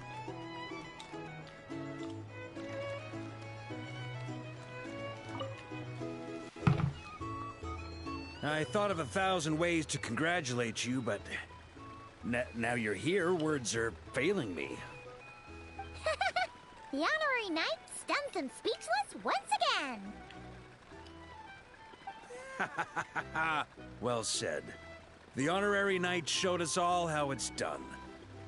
The other knights tell me that Mondstadt was the first stop on your journey. All of us are truly delighted to count you as our friend. I'd like to thank you for supporting the Knights of Favonius, and also for helping us save NODKRAI. Nonsense! Of course I'm gonna mention it. This is more than just business. It's a relationship. And there can be no relationship without showing gratitude where it's due.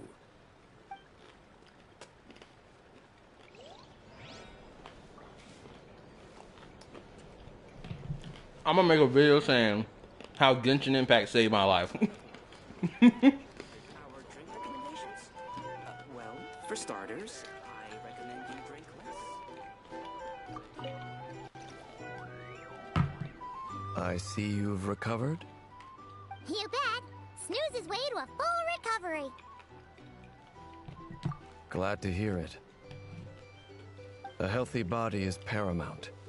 Nothing else in life is possible without it. So take it slow.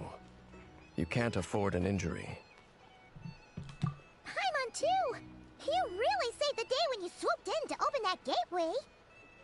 I came to accept that although Rerir was my friend in the past, here and now, he was an enemy that must be defeated.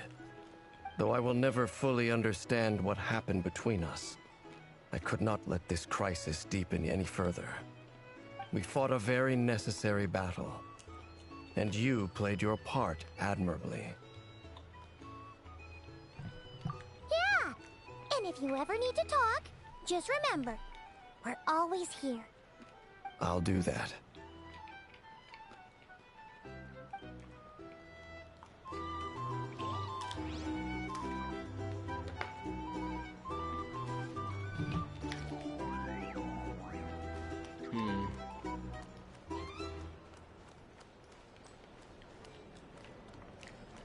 Where's Flynn's and Llama? Are they around here? They should be around here, right? I'm gonna go run back over here real quick.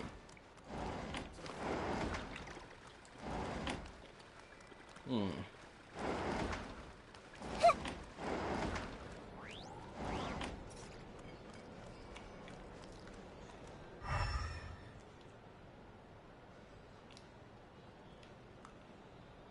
to sign up with the Fatui. Make sure your paperwork is on.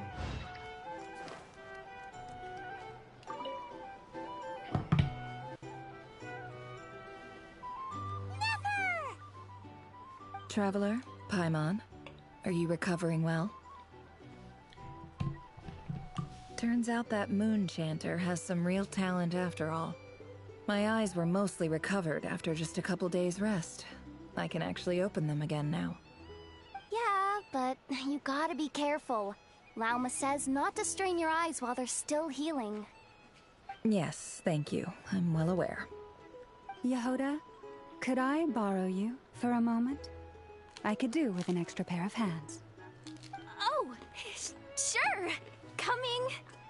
Did you hear that? I gotta go help Lauma for a second. You guys chat among yourselves. I'll grab us some drinks on the way back. Paimon, you still like 'em sweet? I'm not gonna lie, I'm mad interested to learn more about Yehoda. Because she gets excited helping big shots. You bet! Make it extra sweet, because Paimon's earned it. Sure thing.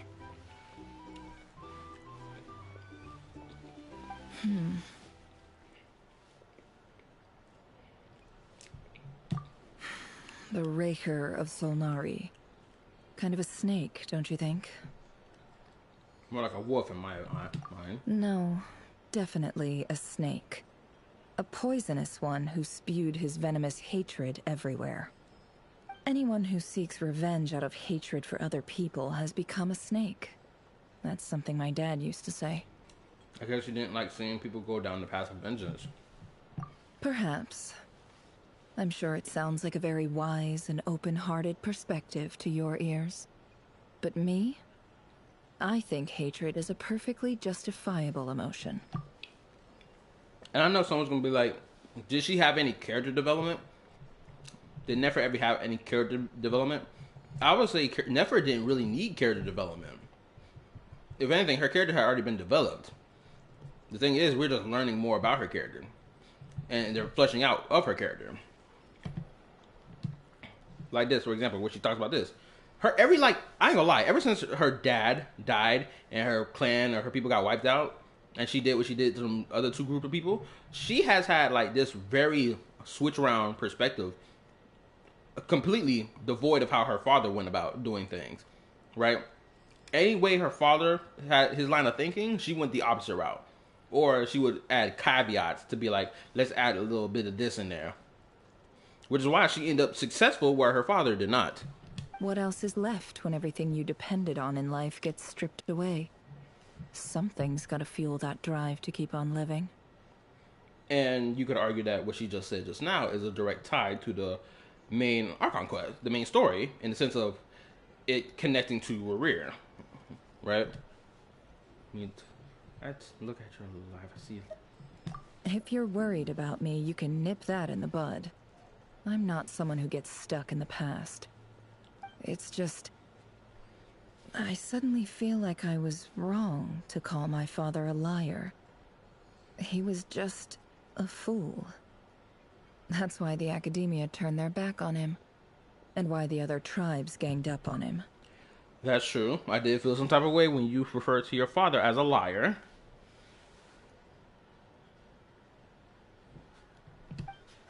Oh, Father. How much better things could have been if you were a skilled liar. Look at the Ibis King. Thoth is a fiendishly cunning liar. And yet, strangely, he feels more like a father to me than my real dad ever was. He's never brought it up, but I'd bet he feels the same way. Why else would he give me the power to perceive the truth, while at the same time training me in the art of deception? Sadly, I've never heard of the Ibis King's voice. What's he's actually like? Ooh, hold on. I have this sneaking suspicion that we're going to have other characters. Okay, so we're gonna have more NODKRAI characters, obviously, from this region, or who reside in this region. But I feel like other aspects of the lore, which, of course, obviously they mentioned it in the live stream, will be touched upon here. But I feel like we're going to have more characters that touch upon these other things, that expand on them. Because, like, the fact that Nefer is helping us expand on some King Deshret lore is very interesting. Well, King Deshret banished him to Aru, which is essentially a prison, and posed 3 questions to him. He promised that he'd have his freedom if he could find the answers. And also, I think the lore that we're going to get, the fleshing out of said lore, such as this, I feel like it's going to play a direct role in the story somehow. His response was to take on a physical form and approach me, hoping that I could become his envoy and search for one of the answers on his behalf. Did he really think I'd fall for that? He's stuck there. He can't make me return what he gave to me. Sounds like he was nice enough to you. You definitely sound like father and daughter. So that's enough for you to decide he's nice, is it? He's a prisoner, and he was scared. So he decided to perform some good deeds to win people's approval. He lives in fear because he's a deceiver. How is Rerir any different? You can't work as a spy your whole life and expect a happy ending. It's preposterous. Yet I can't say I don't understand it. Liars live in the darkness of their own making, but it's still human nature to want to go on living.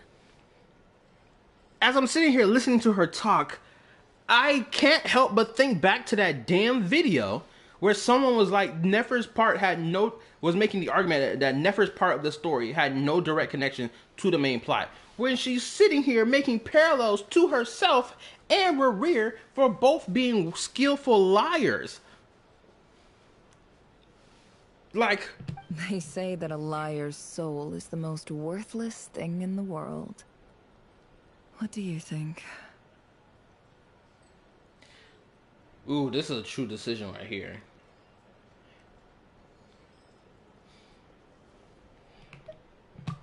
Oh, really? Well, it takes a very kind person to find compassion even for liars. If you ask me, the soul of a liar really is worth nothing. Because all they care about is themselves. And if that was truly the case, baby girl, you wouldn't have helped us. You would have just packed up your shit and left NODKRAI. For example, when something good falls into my lap, I don't go sharing the news around. Stops other people trying to steal it from me. They're over there laughing? I have a feeling some people over there may have overheard that. Them niggas over there chuckling. That's freaking crazy. So be it. They have sharp ears. I can't keep anything from them. Is this your way of saying you've warmed up to them now? Oh, is that what it looks like? What it looks like is you're starting to see us as your friends. Well, you all know my past now. And I can't simply eliminate everyone who knows too much. So I guess I just have to put up with you. For the foreseeable future, at least. And boom, that's her character development. Because she never dared to reveal anything about her personal stuff or even put it on the table for anyone to see. She kept it all close to her chest, but now it's been exposed thanks to Rerir. She has to accept the fact that that's the case. And, of course, accept the fact that the people that she's been hanging around or helping, and they've been asking for her help as well, are somewhat friends. Hopefully can bridge it even to true friendship in the future. Will we not call this character development? I think this is character development. When you find yourself in a situation you can't control, the safest play is to keep calm and start monitoring everyone involved like a hawk. In the intelligence world, you need to have a sense of perspective and play your hand accordingly.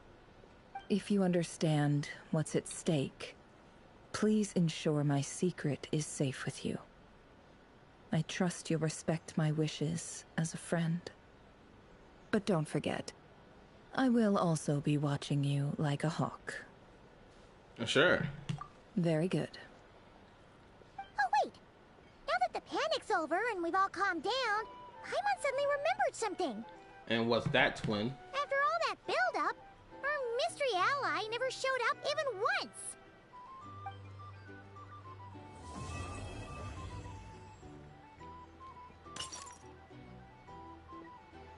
Oh no. It's going to either be Alice or Am I imagining things? it's going to be Nicole. It's got to be one of those two.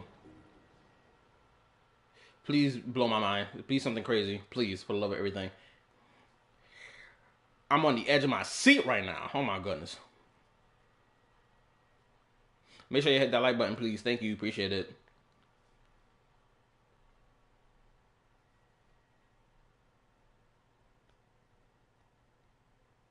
Your support goes a long way. Come on, come on, come on, come on, come on, come on! So, that close colleague who stayed behind with you? What's he been up to recently? Don't know, don't care. I get more normal human interaction from hanging out with Bosco too than him. Although, now you mention it, he hasn't bothered me in a while. I wonder if... Hold up, I just had an idea. Before they even reveal anything. Is the person that they're referring to a new member of the Fatui Harbingers who took the position of number 6? If he's disappeared without a trace, it's the biggest gift he ever gave to the world.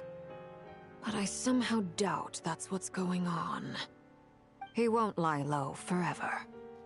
so we'd better stay on guard. The fact that they're talking about this quote-unquote colleague in this manner, it has to be someone who's number 6.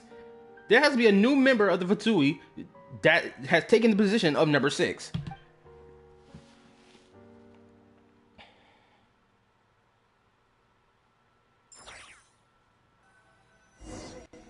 Well, I feel like there's more. And my stomach rumbling. It's telling me to go hit that bathroom, but I can't leave this seat. I can't.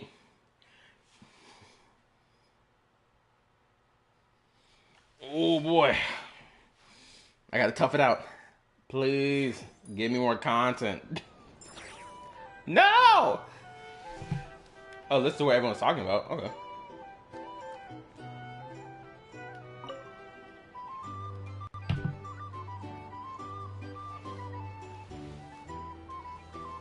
Ah, Lord Sangama Bay. How lovely to see you. I must thank you for the device you provided. It was an enormous help. Would I be right in thinking that it was developed by the Academia? Why come and ask me when you clearly know already? I mostly came to thank you. That's more like it. A little gratitude goes a long way with Lord Sangama Bay. Play your cards right, and you might even stand a chance of becoming my long-term supplier. The chance to work with such a kind and charitable investor as yourself would be a great honor for the Curatorium. Huh? Charitable? Who said anything about charity? First time hearing about it. Let's see. The first plot of land you purchased in NODKRAI, your desert interests, and... Stop! What do you think you're doing? Exposing my investment history! It's nothing to hide from. They're all perfectly legitimate investments. And some of the land you purchased was with the intent of building a sanctuary? Yes, I heard about that too. Dang, she was airing it out. How did you... You're a curious case, Lord Sangama Bay. You don't like people finding out about your good deeds, do you? Oh boy. Oh, yo, what's up, Jed? How you been, bro? This is interesting. So, like, this is what I mean. This is what I meant when I said that freaking homegirl never stop looking at me like that before you get a kiss. Anyway, this is what I was saying about Dory. They're clearly fleshing out her character and showing that she has multiple sides to her. Because the only information people talk about in relation to Dory, for the most part, is 1, she has a terrible kid, and 2, her as an individual, she's a bad person because of what she did to Kaveh, right? But I'm afraid no matter how hard you try to keep things under wraps, where there's a will, there's a way. You did it for Sumeru, didn't you? It was empty land that was gonna go to waste otherwise. I figured if I built something there, it might at least get some use in an emergency. Disasters are capricious things. They strike without any warning. I've lost family to a disaster before, and I don't want to lose any friends or business partners if I can help it. There we go. My elder sister used to dream of finding a sanctuary. Somewhere with plenty of food, water, and medicine. Where everyone could live happy lives. And there we go. This is this is like a core aspect to like most of the freaking characters of Sumeru. Wanting to find this sanctuary of peace. It was something I looked into. But after discussing things with the Dendro Archon, I decided on a more effective strategy. The tech people handled the tech, and Moneybags provided the Mora. It just made the most sense. It's a pity that so few people know the truth about you. Everyone says that you view everything in terms of Mora, and all you care about is growing your own wealth. Look at that. Even the freaking writers know that the player base views Dory in this manner. Yeah, the only what they did, she did Kaveh, but not where she came from and her reason for it. Yeah, I know Trip still holds on to his position of how he feels about Dory as a person, but I feel like there's more nuance to be had with her. Well, the obvious nuance that's blatantly written into her character, obviously. So, what's the problem with that? Everyone wants to be rich. It's human nature. So yes, I love Mora, and it's nothing to be ashamed of. True. There's no lie in that. But surely you have dreams of your own beyond just making Mora.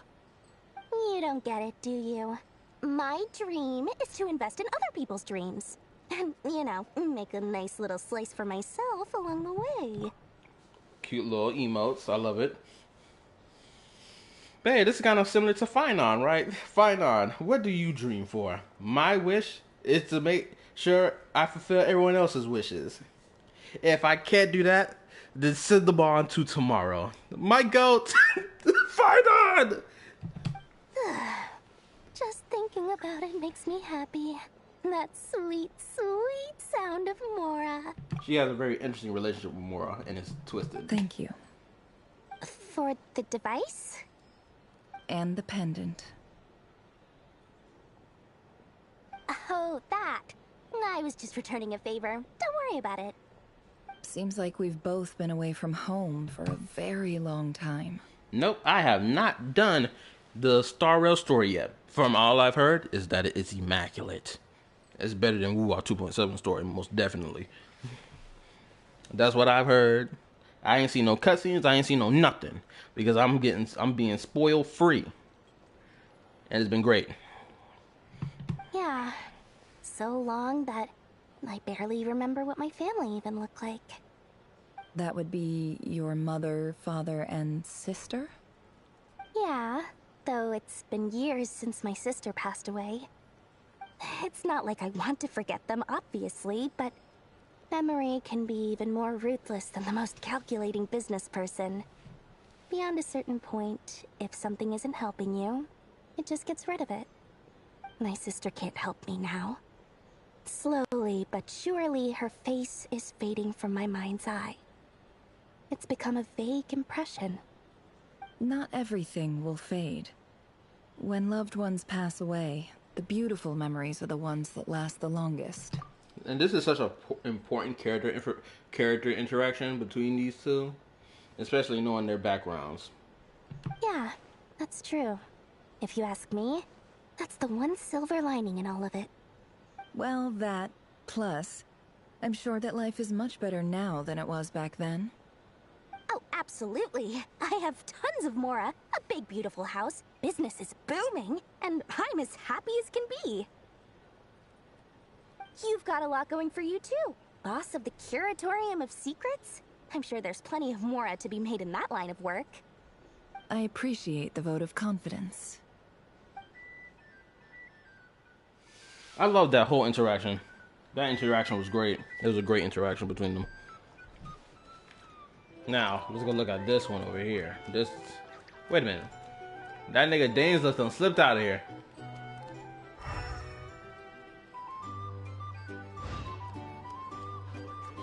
You're here to sign up with the Fatui.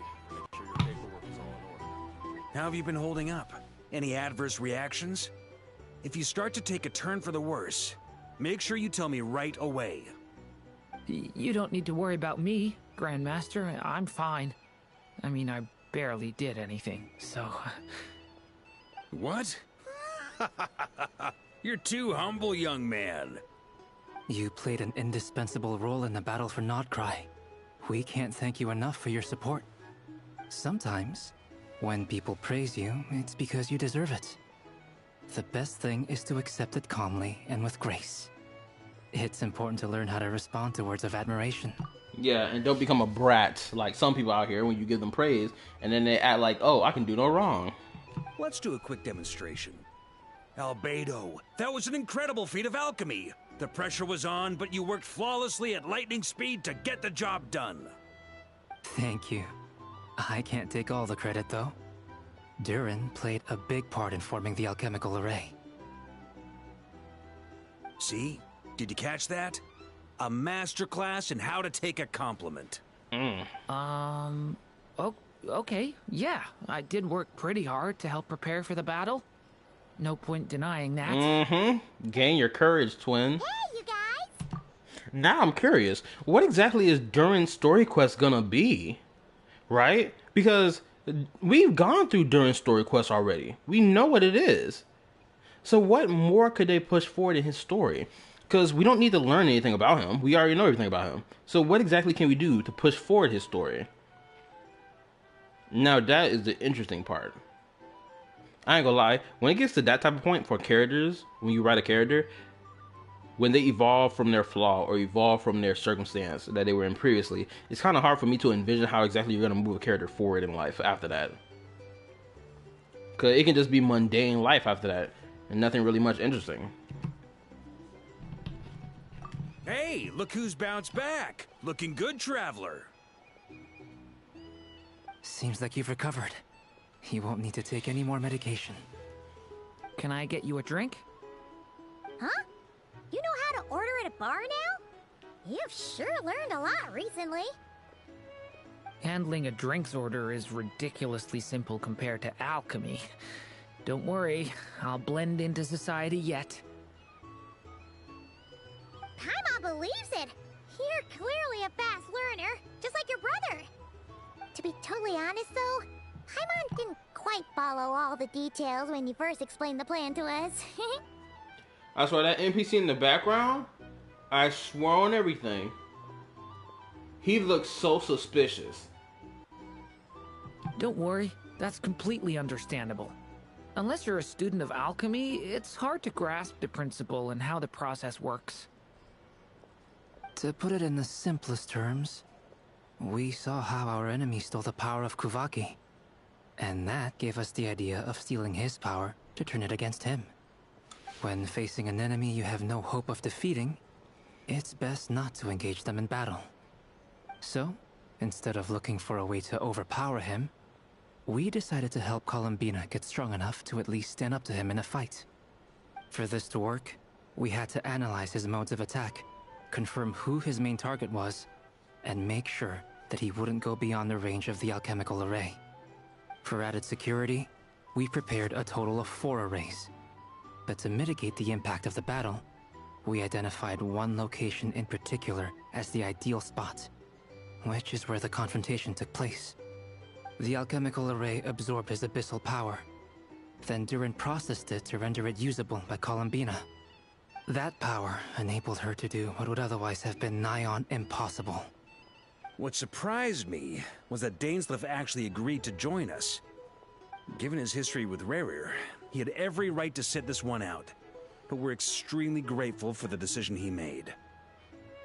It must have been a painful choice to make. But I'm sure that making a decision was far better for him than staying in limbo. Absolutely. He was torn between 2 paths, but in the end, he made his choice and stuck to it resolutely. He doesn't strike me as the sort of person who'd stay trapped in limbo for long. Anyway, however you cut it, everyone gave a stellar performance. And now, it's time to kick back and celebrate. Hey, that's true.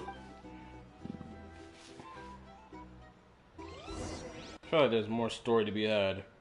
Man, I'm not even done with it. Excuse me, my bad. Oh, anyway, Jed, I don't think I asked you how your day was. Hopefully you had a good day today, Jed. My day was decent, but niggas at my job don't want to do their fucking job. Especially when we only have 1 hour left of the shift. It's like, bro, y'all can't do a little cleaning up, a little straightening up of these aisles? It's such a big deal that we got to sit here and complain about the other departments not doing it. Can we just go ahead and get it done? Wait a minute, what?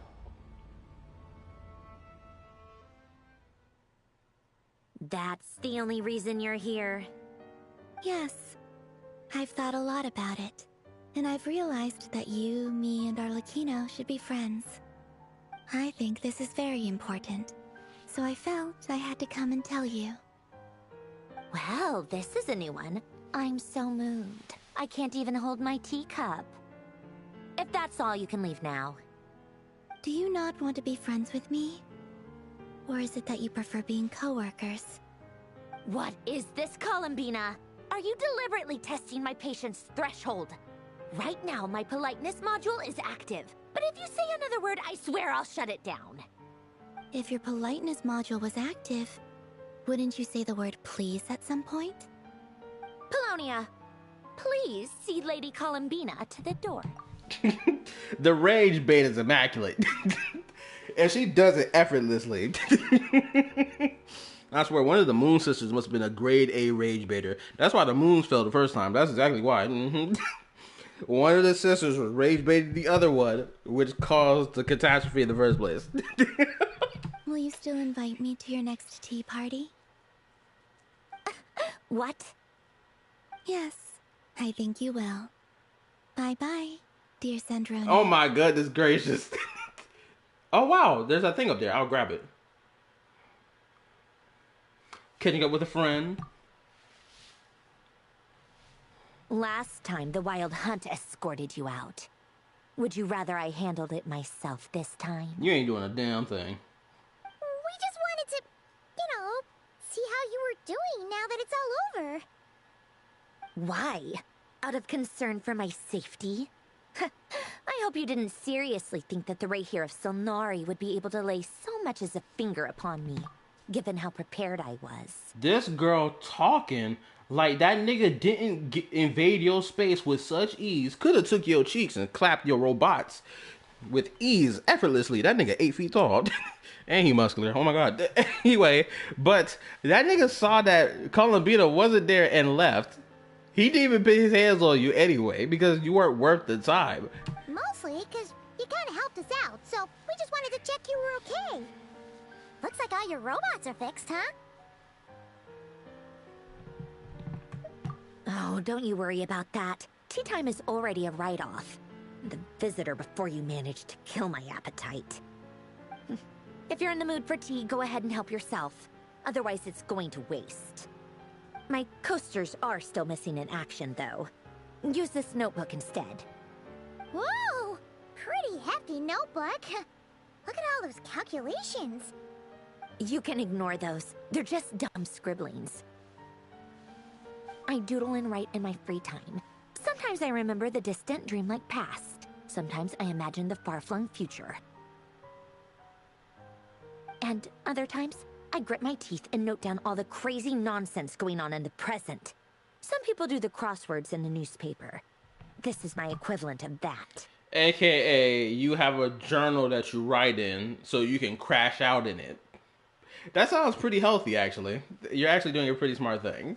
That is pretty much advised that people do. Have something as a stress reliever. Write your stress in this. Have a stress ball. This, that, and the third. You're actually doing really well for yourself. Trying to predict the future is like daydreaming. And writing about the present just makes me furious. The past is my favorite. If nothing else, it's already set in stone, so I don't have to rack my brains trying to figure it all out. Huh. Although, having said that, the only vaguely interesting memory in my past is probably that guy they call Lord Artificer. Oh, here we go. Who else? Pretty much all the mecha and Fontaine are his personal handiwork. I will say this though, if this is tied to this particular world quest that had Columbina in it back in Fontaine, but she was already gone, because there was some murder mystery that we were solving. I didn't even finish that world quest at all. Still, even after we left Fontaine, I still didn't do it. Wait, are you saying you know him? Personally? As a friend? I mean, I guess we were friendly enough. So you actually met him, but he lived 100 years ago. Yep. In fact, I'm probably the only normal person left who knew him at all.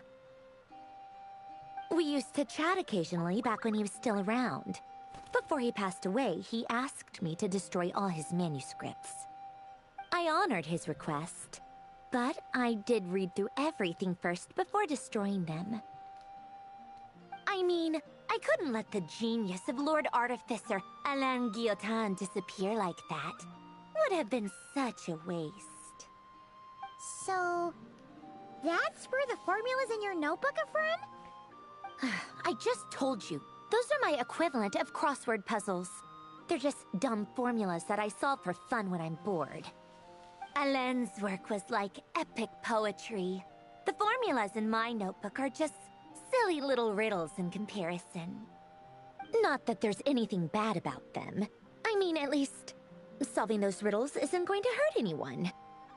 Except me, 'cause I lose a few brain cells in the process. Anyway, while we're on the topic, I might as well tell you about what happened to him and his friends. I'm not gonna lie. It sounds like Sandro needs someone to talk to. She desperately needs a friend to yap to. Because of the fact that she's over here giving us a full yap session. And mind you, it happens to her organically. She's a natural yapper. She needs someone to talk to. This is why she needs friends. This is why she needs to be friends with Columbina. This is the exact reason why. She needs someone just to yap to. Not yap with, yap to. Alain Guillotin had two close buddies, Renee and Jacob.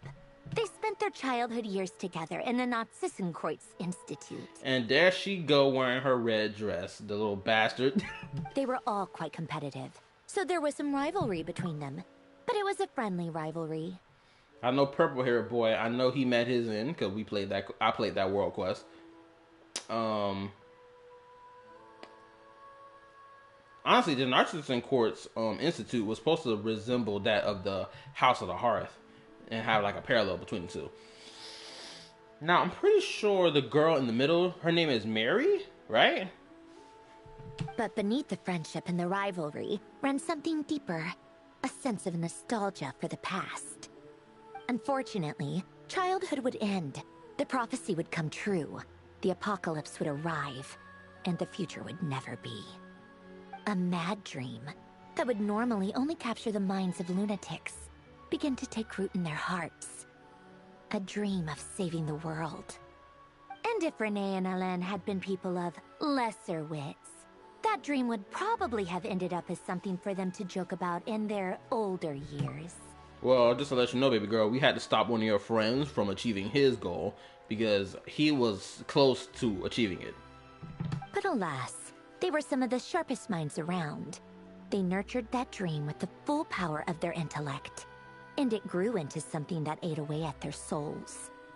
The first of them to fall under its spell was Renee. Against Alain's wishes, Yep, here you he go. persisted in experimenting on a mutual friend of theirs to try and save their life. Alain did not approve and parted ways with Renee. It's complicated. Alain wanted to believe that Renee only did what he did for the sake of their friendship. But when he told me about what happened, I could tell he still had some suspicions about Renee's motives. Perhaps the seed that would grow into a nightmare had already sprouted in Renee's mind. Even then. The next time they met, Renee's soul had been completely engulfed by the dream of salvation. His futile attempt to change the tide of fate only resulted in a wave that swallowed up the world, even before the apocalypse came. Yep, sure did. And although that wave died down eventually, I hear that it just recently came back with a vengeance. That nigga As is I back? understand, Renee wanted to live out his dream of salvation once more. I can't believe it. That nigga didn't die?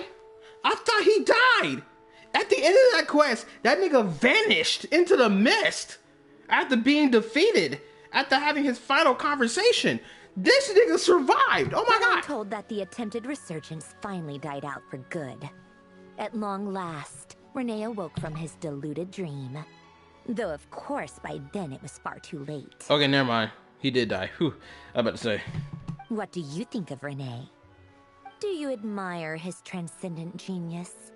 His view that any price was worth paying to achieve the lofty goal of saving the world? Or do you despise him? Dismiss him as an evil madman who wrought havoc on the lives of everyone around him as he pursued his delusional dream? Same difference, really. Just a matter of perspective. You're not getting it?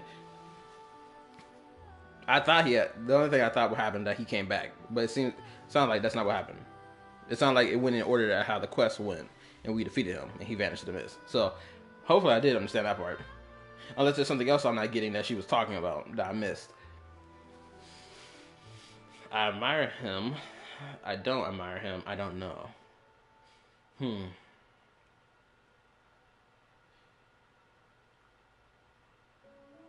Would the traveler sacrifice something in order to save the world? Is the question. Like, I would say I admire his determination to save the world. I just don't agree with how he went about it. Yeah, he did die. She was just referring to went back as a hydro thing. Oh, okay, cool. Doesn't surprise me. You share one thing in common, after all. You both want to be the savior. The only difference is, your dream came true, and his, well, he wasn't the one who made it come true. What about you? What's your take on Renee? And you know what? That's just the biggest slap to the face of showing that, yo, the Traveler is the main character. Everyone else in this world is not the main character of the world, right? The main character of this grand story. The greatest story ever told, some might say. Right? Because he's a descender. By default, this descender has the ability to twist and obfuscate fate, to bend it to their will. Which I believe is the reason why we, as the Traveler, have succeeded in most cases all the time. The Traveler is unintentionally making the world bend to their will, which results in them, you know, being able to solve all these crises. I can't believe there's a storm happening. I need to hurry up and play this game. I don't like fanatics who give up their whole lives for their ideology. Nor do I like fools who let their delusions take control. Maybe I could understand if Renee had just been an ordinary person. But he had a sage-like intellect. And still managed to get himself lost in a labyrinth of his own desires. Anyway, that's enough about Renee. Now, moving on to Alain Guillotin, the Lord Artificer. He managed to put a stop to the first storm whipped up by Renee. But after that, Alain lost his friends and family. To his credit, I suppose, the loss of his family and friends was purely a tragic accident. It's not like Alain sacrificed them for his cause or anything. After that, the only thing supporting his work was the same dream that had dragged his closest friend down to the abyss. But although the desire to save Fontaine drove him to found the Fontaine Research Institute, Alain continued to reject any form of transcendental knowledge or power. He was suspicious and fearful of it, having seen the way it had affected his closest friend. I think that formulas and machines derived solely from human intellect were the only thing that gave him a sense of spiritual comfort. Yet Alain's intellect was simply too great. It barely left him space to breathe in his lifetime.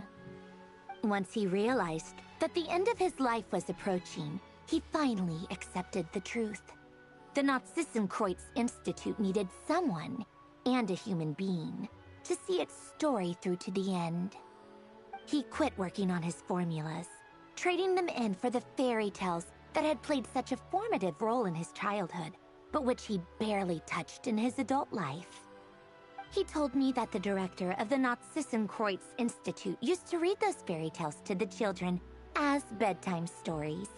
Apparently, they worked wonders at sending kids off to sleep. I think that all he wanted at that time in his life was to be able to sleep deeply without being plagued by depression. By that point, nothing else really mattered. At the very end, he laid down to rest in the ruins of the former Nazissenkreuz Institute orphanage, while the Fontaine Research Institute he had founded continued tirelessly with its work. Many years after that, tensions over competing dreams would once again cause a rift, this time between members of the Fontaine Research Institute. But the actions of those fools had nothing at all to do with Alain. And that is the story of two people from the Nazissenkreuz Institute who both wanted to save the world. One went all in on his fantasy of salvation without ever looking back, and ended up calmly sinking to the bottom of the deepest sea. The other sought desperately to burn bright in his life, even though he wasn't sure where he was going. I do sometimes wonder, why is it that people like them have such grand hopes of saving the world? Even the grandest tree starts as a tiny seed. So perhaps, for each of them, their mission to save the world began with a very simple desire: to save themselves. They were young children with friends and family who mattered to them, desires to explore the meaning of life, ambitions to have a successful career. They didn't want to see all of that taken away in one fell swoop. That's true. Or Or maybe they just wanted to find something to anchor themselves within the chaos, to stop them getting quietly swept away by the storms of life. But instead, the search for their own salvation took them down the rocky road laid out by fate. Do you think the desire to save oneself is enough of a justification to try and save the world? I'm off to HSR. I'm gonna save up for Cypher for my Archer team. Also, a quick question: what's a good free-to-play Lycon for her? I'm not really sure what's a good free-to-play Lycon for her, honestly. Even though I have Cypher. The way you said that sounded just like Alain. I asked him the same question back when he was in his prime, putting all of his energy into his work. He gave the exact same answer as you did. No elaboration, just a quick short answer before getting right back to his work. He was always that way. All right, tea time's over. I owe Arlecchino a favor for telling me these stories. I'll have to bring a whole sack of gifts the next time I visit the House of the Hearth. I'm gonna go tinker with Polonia now. You guys can do whatever you want, as long as it doesn't involve interrupting me. Polonia, exit hibernation mode. Begin diagnostics.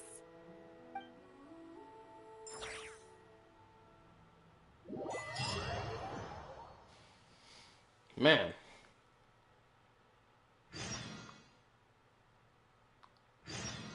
I still feel like there's more to be had here.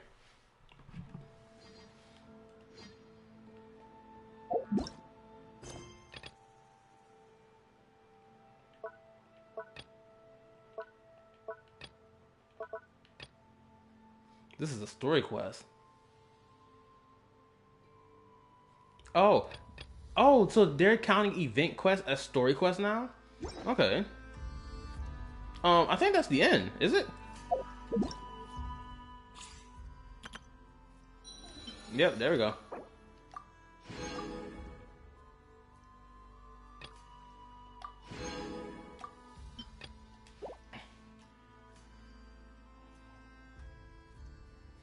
Oh no, I don't have her Lycon. I didn't pull for her Lycon. I don't pull for Lycons in Star Rail. You have...